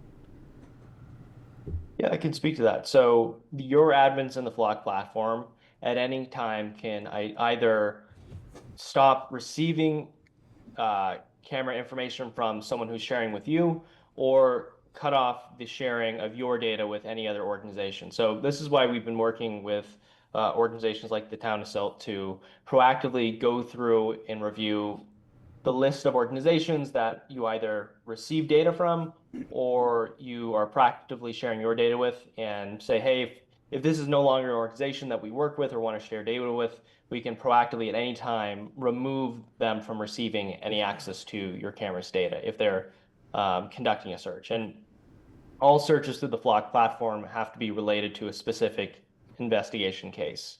So we have a full audit record of every search that's occurred on your network and the cases that they were related to. Thank you. Yes, thank you for that. And in the network shared with, a lot of them have Flex. What's the significance of that? Yes, that's one of our product types. So the Flex camera is a specific type of LPR camera. And what's the difference between what we have, if we don't have Flex, and what another jurisdiction does?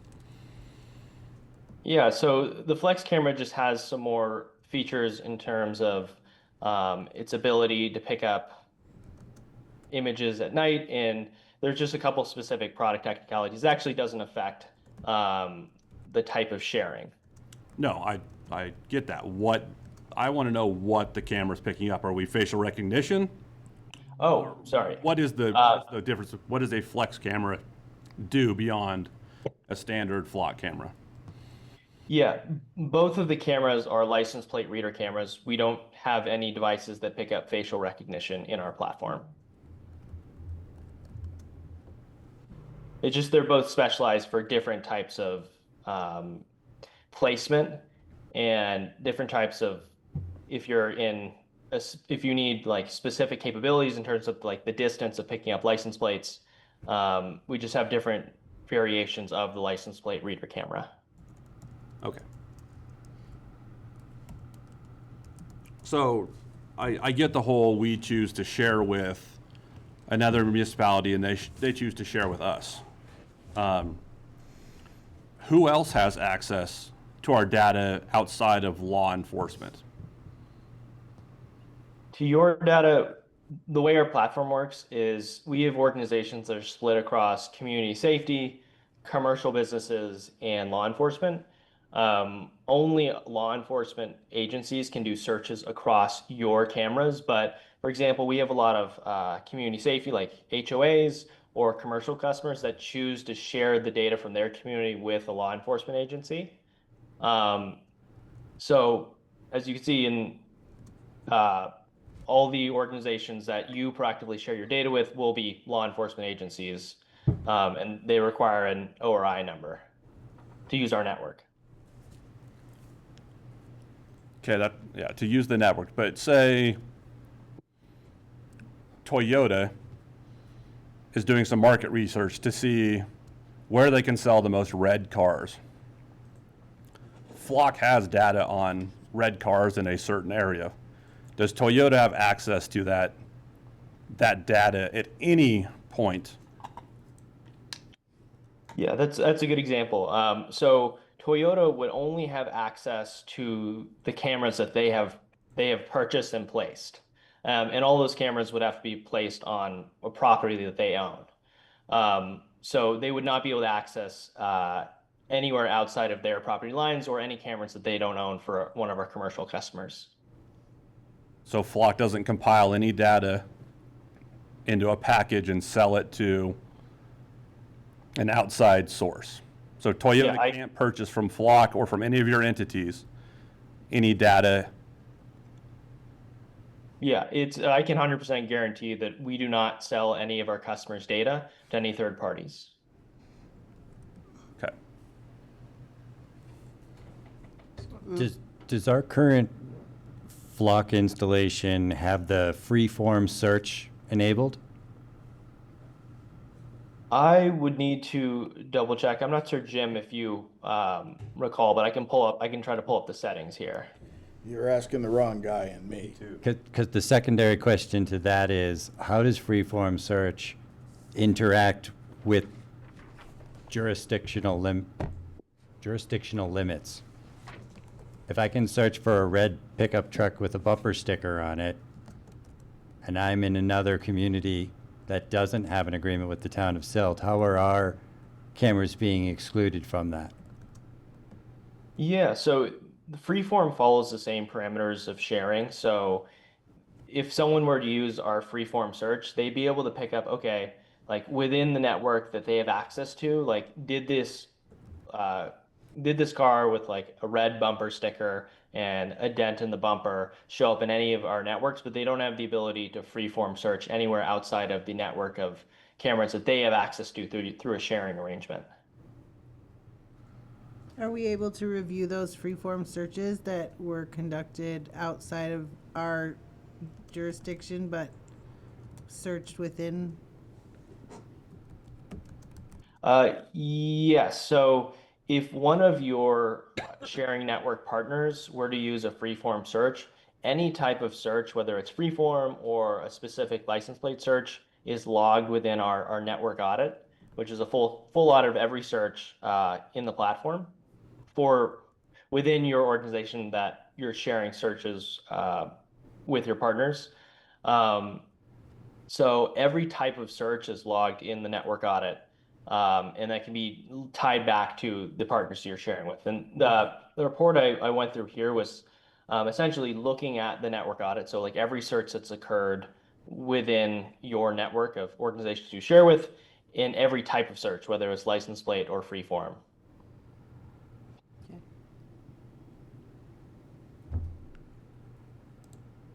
This is Mike Sawyer, the town attorney.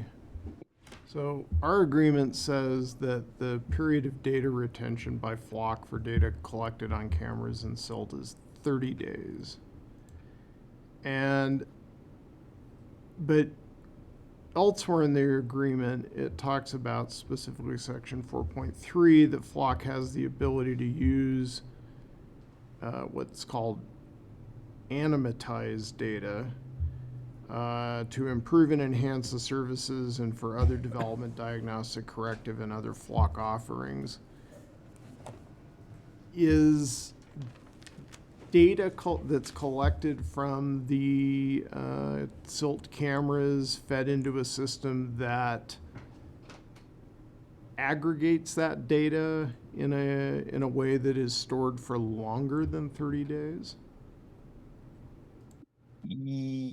Yes, but I can kind of clarify that. So any search that happens on the platform has to be related to a specific case, and that's stored for 30 days. If it's not used in an active investigation within 30 days, it's no longer going to be available through to search for that specific plate that was picked up. In terms of like the data that we use, we do keep a record for training. Let's say if Michigan creates a new license plate, we'll keep a record of the specific images for like the new Michigan license plate in order to train our cameras to be able to pick up that license plate more effectively. So we do retain data to use to improve the performance of picking up specific plates, or identifying, hey, like we need to train the cameras to pick up, let's say, like I mentioned before, like a dent in the bumper or a bumper sticker for freeform. We would use the data in terms of improving the performance of that product, but we're not storing the license plate or the related incident in any way that's like training data. It's more for either image recognition of a vehicle or for a license plate. And so follow-up question is that data then tagged to the town of Silt? In other words, is it geographically referenced? It would be referenced as like if we were training the data on a specific state, like for, let's say, like a license plate, that data would be tagged to that. Let's say the image would be tagged for like a state. I need to probably double check internally before I kind of confirm if it's at the org level, but I don't believe we would train that data specifically in organizations. Oh, it looks like I'm out of time here. No, good. Okay. I do want to kind of like make sure I don't make any generalizations, and I might need to kind of confirm, but we train the license plate reader technology and the image freeform technology based on a set of parameters. Like we want to improve a specific feature. It's not the same as kind of identifying this town's data is going to be stored for a specific use case. But I do want to kind of maybe do some investigation internally to answer your question. I could follow up in an email. The more specific, and I was going to ask this question, so thank you, Attorney Sawyer. Do the images include EXIF data, EXIF data? EXIF. Could you clarify what EXIF data is? Anytime anyone takes a picture with their digital camera or a mobile phone, there's metadata embedded in the image. It's called EXIF data. It gives you things like, this is the type of device that took the picture, this is the type of lens that was used. It gives you the latitude and longitude of where the photo was taken. Do any of the flock images include EXIF data? And if they do, is that data removed for those use cases you described previously?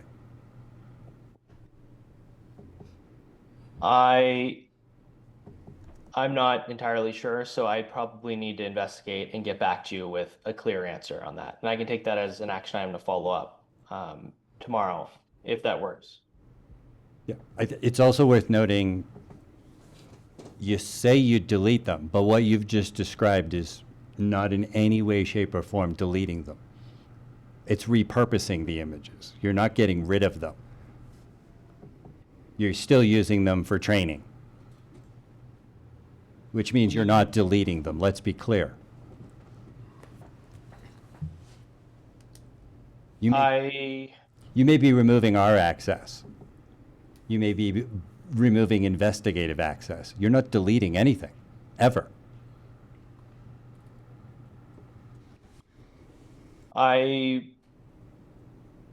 Before kind of like making any like deeper technical product claims, I'd probably want to get some more internal answers from our technical team, because I know that from a like customer facing perspective, like the data retention period is 30 days for the access to the data. And I want to make sure that I get you our official answers on retention in terms of how we use it specifically for EXIF data or any different types of data. I think the other piece that would be helpful for me to understand is a partner agency, which we've given access to, requests a license plate, gets an image. After that 30 days, and that request is part of an active investigation. After that 30 days, it is right off our retention. Does that partner agency still have access to that image? Do they indefinitely have access to that image? What does that piece look like as far as the access that they have, understanding they're still doing an investigation? So I believe that if it's tied to an active investigation, that they should be able to access the data outside of that 30-day window. It's kind of, your data is expunged after it's not been actively used in an investigation that's tied to a specific case. Okay. The agency would just download it, print it out for the case. Got it. So they keep it in their records. Of course. Okay, perfect. I just wanted to understand that relationship.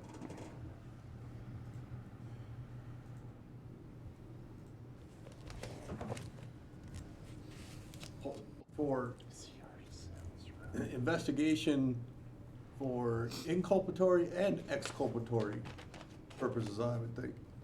So if this plate comes up and the totality of circumstance of the investigation reveals that car's got nothing to do with the case, you don't get to delete it, right? It could be exculpatory that you also have to take to the district attorney. I don't know if that makes sense. Does that make sense? Yeah. No, thank you. Yeah, so if there's a crime committed, we print the photo out, and we have that as our To delete it. evidence. They're still bound by their 30 days It doesn't help. I would think. to keep it within the system for our use. For our use, yeah. After which point it gets changed to other uses. So, Mike Sawyer, the town attorney again. We are aware that Flock has made some contract changes to address civil liberty concerns for other communities in Colorado, Denver, Thornton, Commerce City being the ones that we're most aware of. We reached out to the contact information in the contract to see if similar accommodations would be made for Silt, and we did not receive any response. Do you have any information you can provide about Flock's willingness to make similar types of amendments for the town?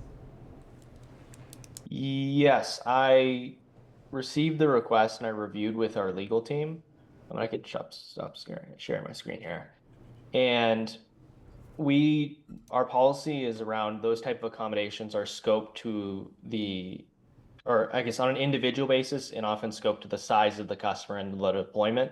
So the previous accommodation was approved by our legal team based on they're approved on an individual basis.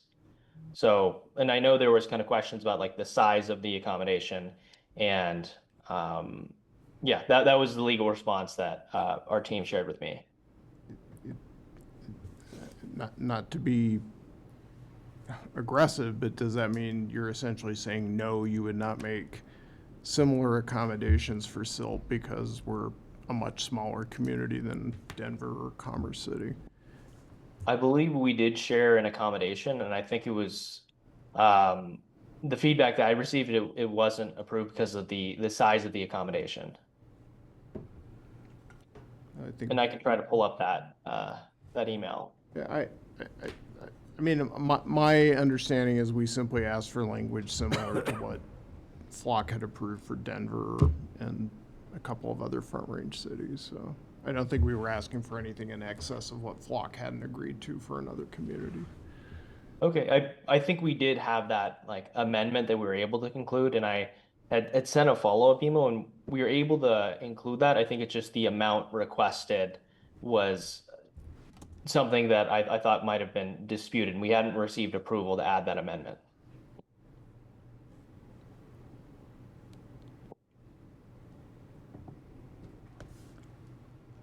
What happens to our data, our historical data, if we cancel our contract? I believe it would be, before I answer, I probably want to just confirm with our internal team. I believe we would remove all sharing access to your cameras, and all your devices would be removed. I don't have an answer about where I guess your historical searches that were expunged in terms of a license plate not being used in a specific case, the 30-day notice would continue to be expunged. But if an organization had used it within a case, they may have downloaded the image, so we don't have control over how that image is expunged if they downloaded it related to a specific case. Right. Let me clarify. I was referring to the raw data that Flock has, not any third-party usage of it. You indicated earlier that the data gets modified so that it continued to be used for other purposes. Does that include contract termination? The honest answer is I'd probably need to double check with one of our product teams, and I can follow up in an email with a clear answer. I just don't know the specific data retention for after termination.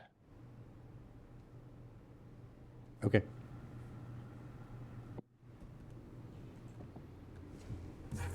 After we terminate if we terminate the contract, how long until the cameras will be removed from our municipality? If you terminate the contract, then we'll schedule a service appointment to have the cameras picked up. And usually we can get that within 6 weeks of the request. So yeah, that's around the turnaround time for removal. And how can we be assured that those cameras will still not be active if we terminate the contract for those 6 weeks? I'm able to go into the platform and deactivate your cameras, and I can send a confirmation that your cameras have been turned off. But we have no ability to disconnect them from the network so that there is absolutely zero chance an image can be taken after the contract's terminated. You have the ability to remove, if by connect to the network you mean shared with any organization, like we could remove all sharing relationships from your camera, so you wouldn't be sharing with anybody outside of the town of Silt, if that answers your question. No, I mean like no power. The camera is physically unable to take a picture. Disconnected. If you can remote turn this thing on and off, you could show us a screen that shows the camera's been shut off. And then in another Yes, screen, I could get one of our technical support team members to to disconnect your cameras remotely, and we can kind of schedule a time for pickup within 6 weeks of you giving us notice. But we can set up have one of our technical support members remove any type of access to your cameras immediately if needed. Okay. What if we just remove them? Yeah. And leave them here at town hall, and they can come here and pick them up? Can't be that difficult. We can, if it's of concern, I can escalate it. I think we'd prefer to prevent any damage to the equipment, not having a technician remove them. But yeah, if it's, we could have someone there as soon as 72 hours if that's what's required.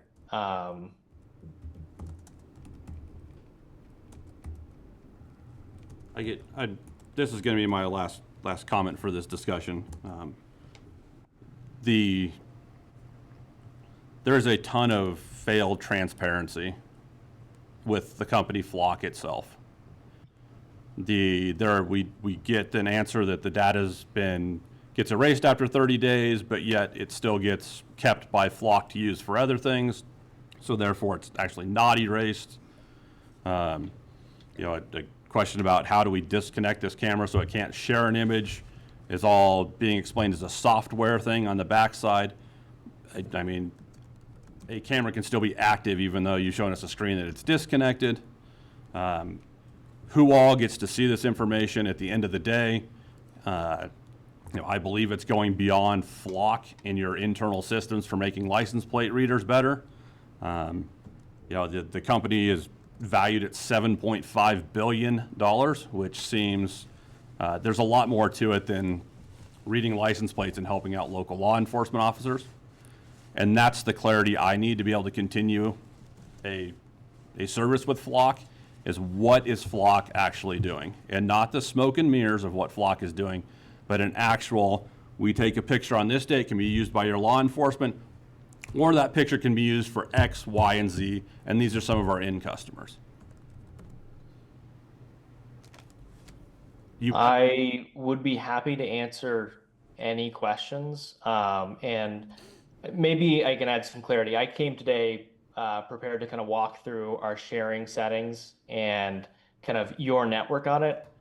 I am not the best person to answer the specific technical data storage questions. I lead a customer success team, and yeah, I want to make sure I don't misrepresent anything. I'm not trying to obfuscate or hide any details. And I think it perhaps would be better to bring in someone more technical than myself to fully answer all of your technical questions, because I think this was outside of my area of expertise to answer a customer success related question about your sharing network, about the image capture. That's been outside of my scope. And we are committed to transparency about any of the way that your data is used. So I'm happy to provide any of those answers or bring the right person to a call or to provide you with documentation. But I just want to speak like honestly and candidly and let you know that like I do want to answer all your questions, and I think you're asking great questions that I'm happy to get the right answer to. I just don't want to misinform you by trying to speculate, because I don't have the technical expertise to answer some of the technical questions you've asked. We're making a decision tonight, correct? Not necessarily. We have until June 1 to make a decision based upon the contract extension that we requested, which gives us this meeting and the June 26th meeting. Okay, and that was my next question about the extension. Okay. Jim, was Flock notified that this conversation tonight was about the contract? We talked about that the contract would be part of it, but it was more on the information side of how Flock was using the data, restoring, keeping the data, et cetera. But we didn't get into all the details of the contract.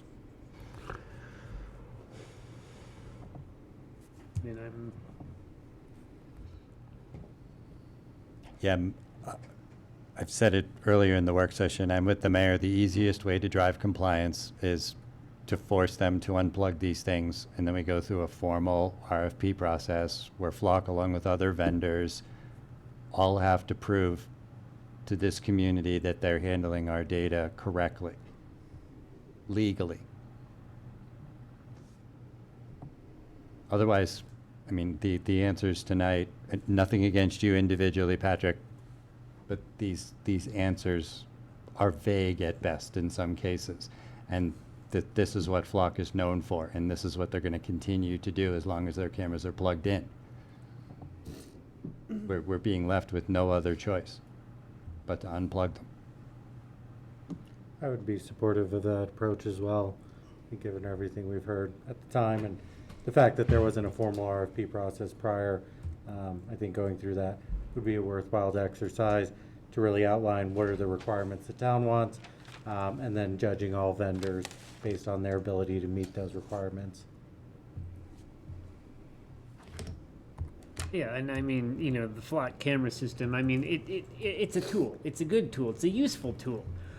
And I'm all in favor of, you know, it being a tool and a useful tool for us.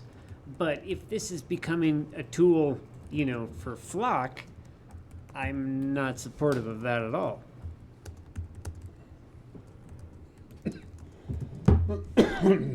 The concept of a license plate reader and a tool for our police department is wonderful. Like I said, it's just the transparency with this vendor is not what I would expect. Yeah, this training thing, you never really did, where town of Silt's not tied to it. I mean, I don't know, it's just kind of out there. I'm not really in favor of any company using our stuff for training. I think that should stay here. I don't care what company we use. Our stuff shouldn't be out there in no man's land using it because we don't know if the name is on there or not. They say it's not, but we don't know.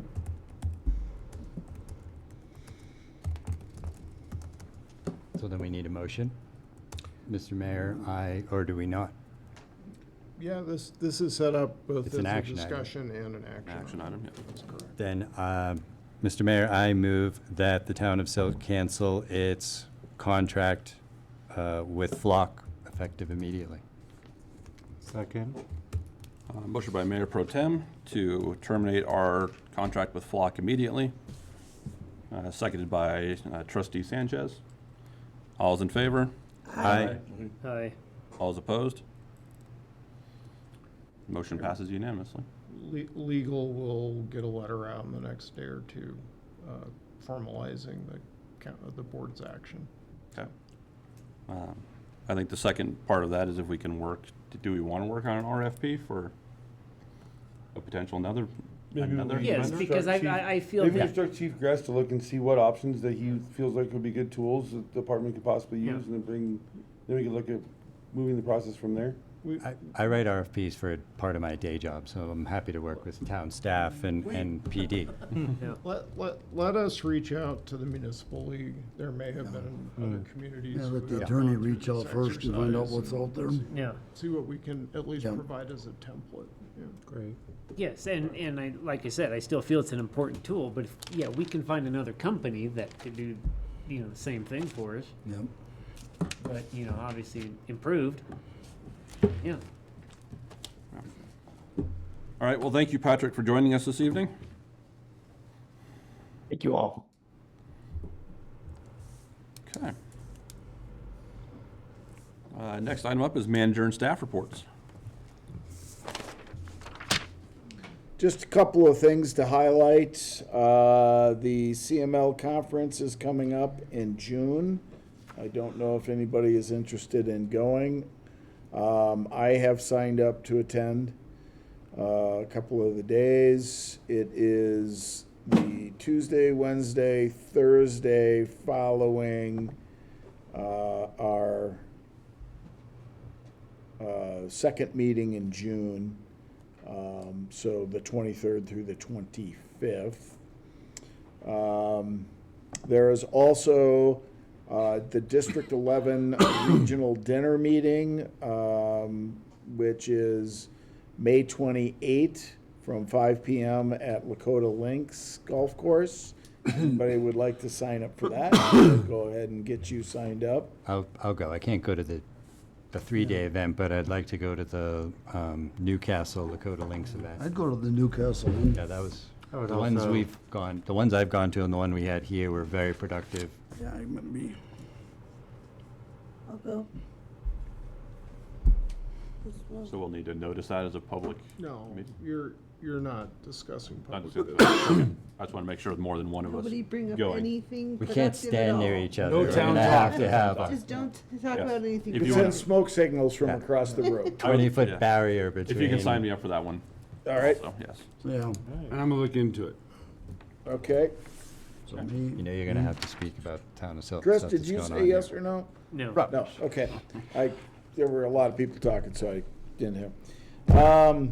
Wanted to just reemphasize that we did implement the level 2 water restrictions, which is a 20% reduction in irrigation water use. And the purpose or the reason that we did that is we are faced with a rather extraordinary weather year and an extraordinary low moisture base to work from. And you know, the purpose of the town doing it is not that we don't have enough water coming downstream, but we're also trying to make sure that others have enough water as well. It's part of being a good neighbor and a good steward of the resources that we have. We need to do whatever we can do to make sure that our agriculture industry in the region is taken care of as well. And this is, I think, going to be an extraordinary year across the board. There's a section in my manager's report about the Silt Water Conservancy looking to lease any unused water that we have. That's a conversation that I think we should have. We have some ideas on how we might structure it. Conservancy District doesn't have a lot of resources. There might be other ways for us to look at how we might be able to lease some water to them. But we're shrinking our use down as much as we can. I don't think we're going to have to get to a level 3, which would be an additional 33% reduction, which would eliminate one of the watering days a week. But I don't want somebody to say the town of Silt isn't doing its part in this extraordinary year. And I know there's been a fair amount of conversation in the community about that. The last thing I'll just mention, and I didn't put this in my report, but on the Planning and Zoning Commission has requested a joint meeting. About the only date that we can put that on is June 8th. So we'll have a joint meeting that evening.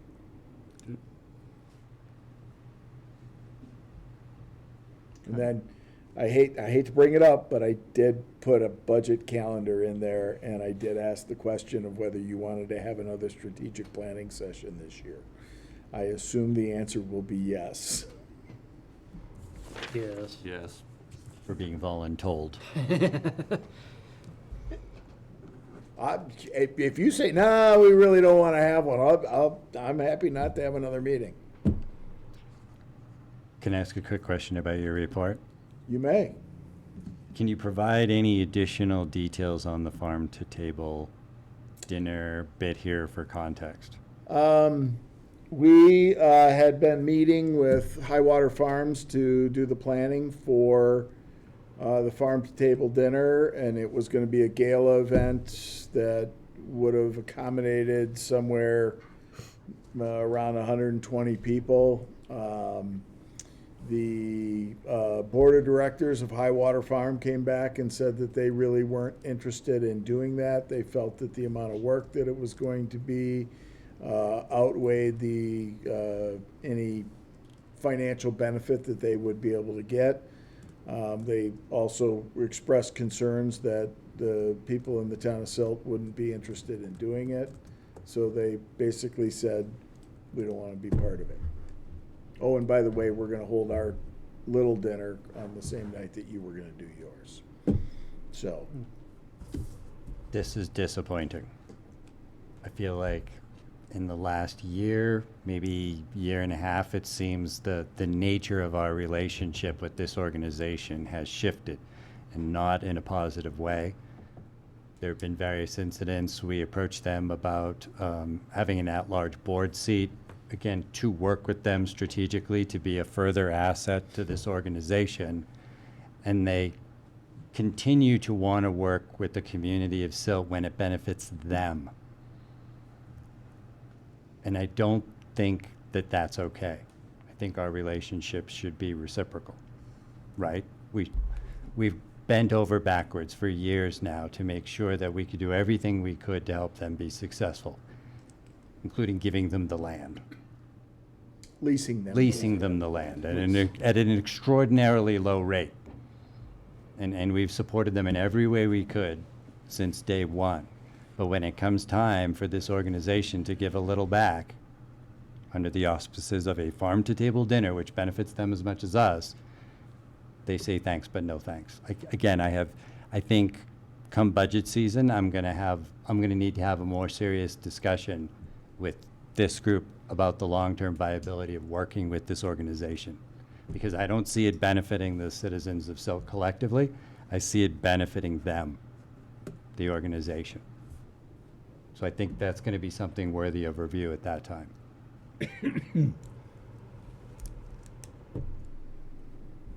For the record, I echo all those comments.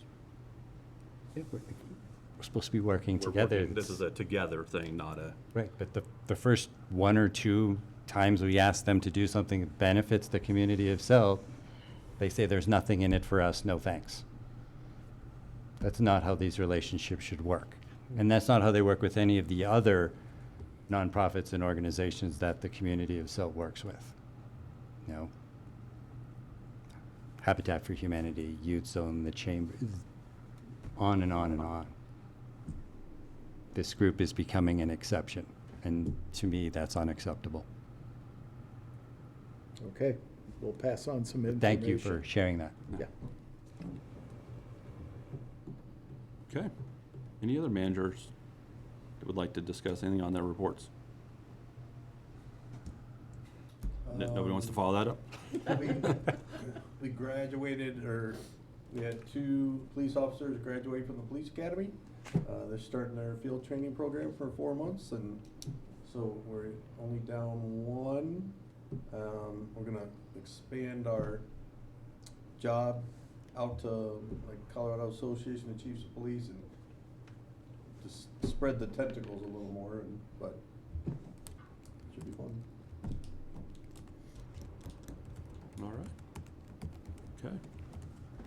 Well, then next up is board comments and future agenda items. Who wants to start? Mr. Sanchez? Yeah, I'll start. I think just getting back to the irrigation, you know, as I'm out and about looking and more aware, I am seeing in Painted Pastures was one. They started at 6 o'clock, but they were watering the asphalt. I don't know if that was the HOA or the town or where, but I think hopefully code enforcement or anybody's getting out and doing a good job informing of those users that seems especially wasteful. I know myself, I review my sprinklers, really push, and you know, anybody I talk to just keep an eye on it. I know sometimes people have them earlier in the morning, later at night when they might not be out, but I think it's always best practice to just periodically review. I know I had a neighbor who had a busted sprinkler head, didn't know about it for who knows how long until I mentioned it to her. So just really calling for the community to take that time, check what your sprinklers are doing, make sure you're trying to maximize that it's staying on your lawn and not going into the street or sidewalk, which benefits nobody. So the other thing is I would just like to commend some of the referees that were out doing one of the soccer games. I happened to be watching one of them, and the Denver parents were unreasonably, I think, engaged in an untasteful way in the soccer game. The referees did an amazing job of really controlling the situation. I think it really showed well for the town of Silt, the composure, and especially the parents too, and everybody around it. Just trying to keep it focused on the kids and really trying to calm the situation. So just a great job for those, and shared some kudos afterwards. But also wanted to let you know that, I was really proud how the town, citizens, referees, and everybody handled that situation. So Thank you. That's all I got. Nothing Trustee, from or me. Nothing? Trustee Britnell? Real quick, Joe, there are, just to verify, all the parts of our community that are on the town irrigation are all functioning and working, is that correct? Yes. Okay, perfect, just wanted to verify that, because I was someone that lives in a subdivision, Still in the they got a process. thing that said they were not gonna be getting any water all year long or something, and I just wanted to verify that The was. only place I had known that got that would have been Stony Ridge. Uh-huh. But we don't own theirs. That's what I thought, I just wanted to verify, so that way if I got asked about it directly, he hasn't asked me about it, so I think he knows it's not town, but I just wanted to get that out there and make sure that was correct. Also thank Public Works for the barbecue grill up at the Horseshoe Pit area. We broke it in this weekend with the Mother's Day, horseshoe throwing, hot dogs and brats, and a big community. We had 18 people or 19 people throwing horseshoes, plus probably another 15 people standing around with family members, kids, hanging out, having a good time. So it was a lot of fun. We really appreciate it. Trustee Clausen. Just a couple of things. First thing, I see that it looks like you filled in all your vacancies for Public Public Works. Works and also our seasonals. Oh, okay. And I don't, if you did notice, we did partner with Mountain Valley Developmental.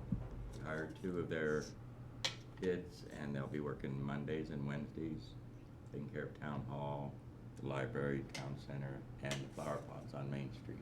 Oh, nice. Awesome. Standing. Yeah, that's cool.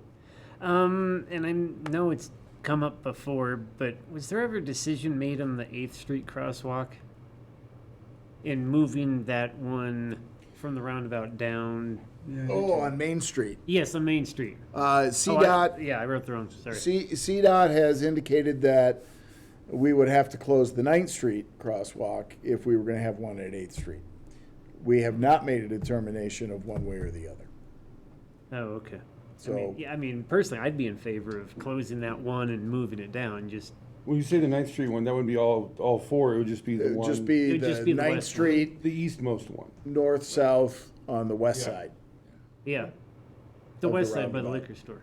No, that's 9th Street. Yeah, I was thinking 7th Street for some reason.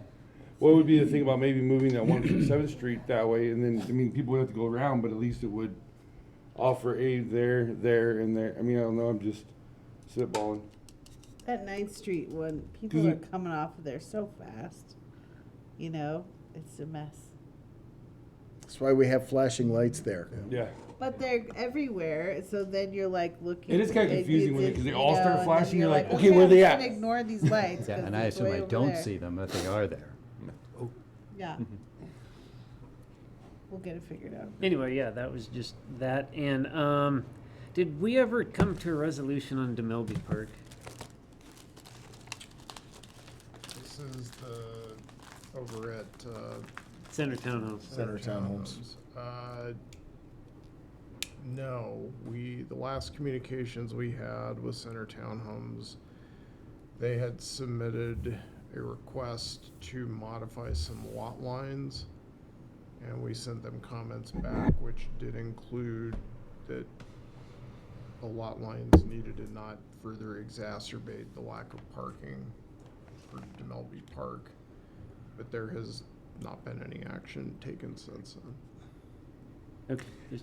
Just so you're aware, I turned it over to Attorney Sawyer because I was contacted by their attorney, and when they raise an attorney, I counter with an attorney. As one should, yeah. All right, well, thank you. And I guess that's everything. Good job, town staff. Thank you for all you do, and those are all my comments tonight. I got a couple things. Have we heard any more on our on-ramp when that's scheduled, eastbound? I have not heard. It is, it is set to be bid this fall for construction next spring. Okay. And then I do have, with Mike's comment, there is the four-wheelers, little four-wheelers, they can't run on the sidewalk, right? Correct. Okay. Because on Fridays, if you watch, just like clockwork, there's 2 kids, they're on a little motor or a four-wheeler. They come down 16th and they come down right down the sidewalk in front of the cafe along Highway 6. Just held the bell. And I mean, they're wide open down 16th. And then they turn. I tried to catch them and they get into the Shell station and then they head back out. But it's 2 young kids. But they're on the sidewalk, and it's just like clockwork on Fridays. I would say also along First Street, there's the undeveloped area, which kids use, and hey, that's a little tucked out of the way, but they come off that hill and then they rip around a lot of those neighborhoods, and they're not looking. I mean, there's been times where they dart out. It's dangerous. So, It's a little four-wheeler, but there's 2 kids on there, probably 8, 10 years old, but they come flying down there pretty. So you can tell it's when there's no school on Fridays, and that's when they're on there, so. We have 12 more days to had lunch with Chief Curry today. We have 9.5 days of school left. They put together kind of a flyer that they're gonna kind of educate the kiddos in middle school and stuff like that. I may, no reason to reinvent the wheel, get that flyer to see how it compares to our code and that kind of thing, because every municipality's obviously experiencing the e-bikes and the Surons and that kind of thing. Because legally, I mean, they're not even supposed to be running around town. Right. Because they can't be on Highway 6 and they're not supposed to be on the sidewalk, so. But that's why they're on there, so. Okay, I'm just making sure, because I know Mike had commented, and they run 16th down around in that area, and I'm not sure where they come from. Time frame? What? Time frame, usually? Oh, I usually see them after lunch. Is that what you? Yeah, in the afternoons, and they come from that way. I'll see them if I come out of like the storage unit, they'll come flying down, and they've turned and around there. So they go up, then I've seen them even up on North Street, going north on 9th, and then up and down Orchard a lot. Yeah. I don't know if it's the same ones, they're running around, so. And then one other thing I want to put out there, not bragging, but I got, tomorrow night I get sworn back in on my 10th term for FPPA pension, for the volunteer pension. Be my 19th and 20th year. Watching after the volunteers pension, so That's awesome. pretty proud of that. That's Very nice. accomplishment, so. Good job. Yep, that's all I got. Nothing for me. I'm gonna hit it too. The e-bikes, kids on OHVs. I was one of the huge supporters of getting OHVs in this town, and I am ready to say no. Yep. And I'm gonna be, it's not the kids' problem, it's the parents' problem. And until we start stopping these kids and impounding these vehicles where their parents have to come get it, they're gonna continue to do it. They have caused property damage to town property going up 7th Street, or up 9th Street? No, yeah, 7th. Yeah, through the hills next to the walking path. They've made it their personal motocross track. That grass is not gonna grow back this year, no matter what. There were 2 of them last week that were shooting over the overpass on their e-dirt bikes, swerving in and out of traffic. There was a kid tonight on a little 4-wheeler that I almost hit up in my subdivision that blew through a stop sign. So, I hate to say that it's gonna come down to our police department stopping these kids and confiscating these vehicles until their parents have to come get them, or they're gonna keep doing it, because parents just don't. The kid's not bugging me, so I don't care what he's doing. And one of them's gonna get hit. Yeah. I mean, they come flying through that 9th Street roundabout. They don't even slow down No, at the they Shell don't look, they station. don't I slow mean, down, it's they don't just do anything. Yeah. wide open. And one day, traffic's gonna come around and I'm gonna feel bad. I mean, it's gonna be bad to see these little kids get hit. They're just. I don't think it was a fatal, but there was one in Rifle. Yeah. Oh, yeah, hit and run where a kid was on a electric scooter. And the kid that hit the elderly gentleman who ultimately passed away. In California. They charged the mom. Yep. Yeah. Yep. So. The OHVs, licensed, registered, licensed driver. Supposed to be. Supposed to be. So, not on the sidewalk. So we have to crack down onto it, or I will I mean, if it be the comes first before one the to say, board, let's get rid I'll of it. vote no too. Yeah. Rethink our strategy and kick Yeah, them and out of here, so. restart over, yeah. Yep. Other than that, thank you to everybody in this town that does an outstanding job. Other than that, I know Mike wants to talk, but I'll talk to you afterwards because we don't do public comments at the end. But I do want to hear what you have to say. Other than that, next item on the agenda is adjournment. Mr. Mayor, make a motion to adjourn. Second. Trustee Seifert, motion to adjourn, seconded by Trustee Britnell. All's in favor? Yeah, I saw that. All's opposed? I'm sure there'll be. Motion carries I knew I wasn't going to win that one. I didn't even try.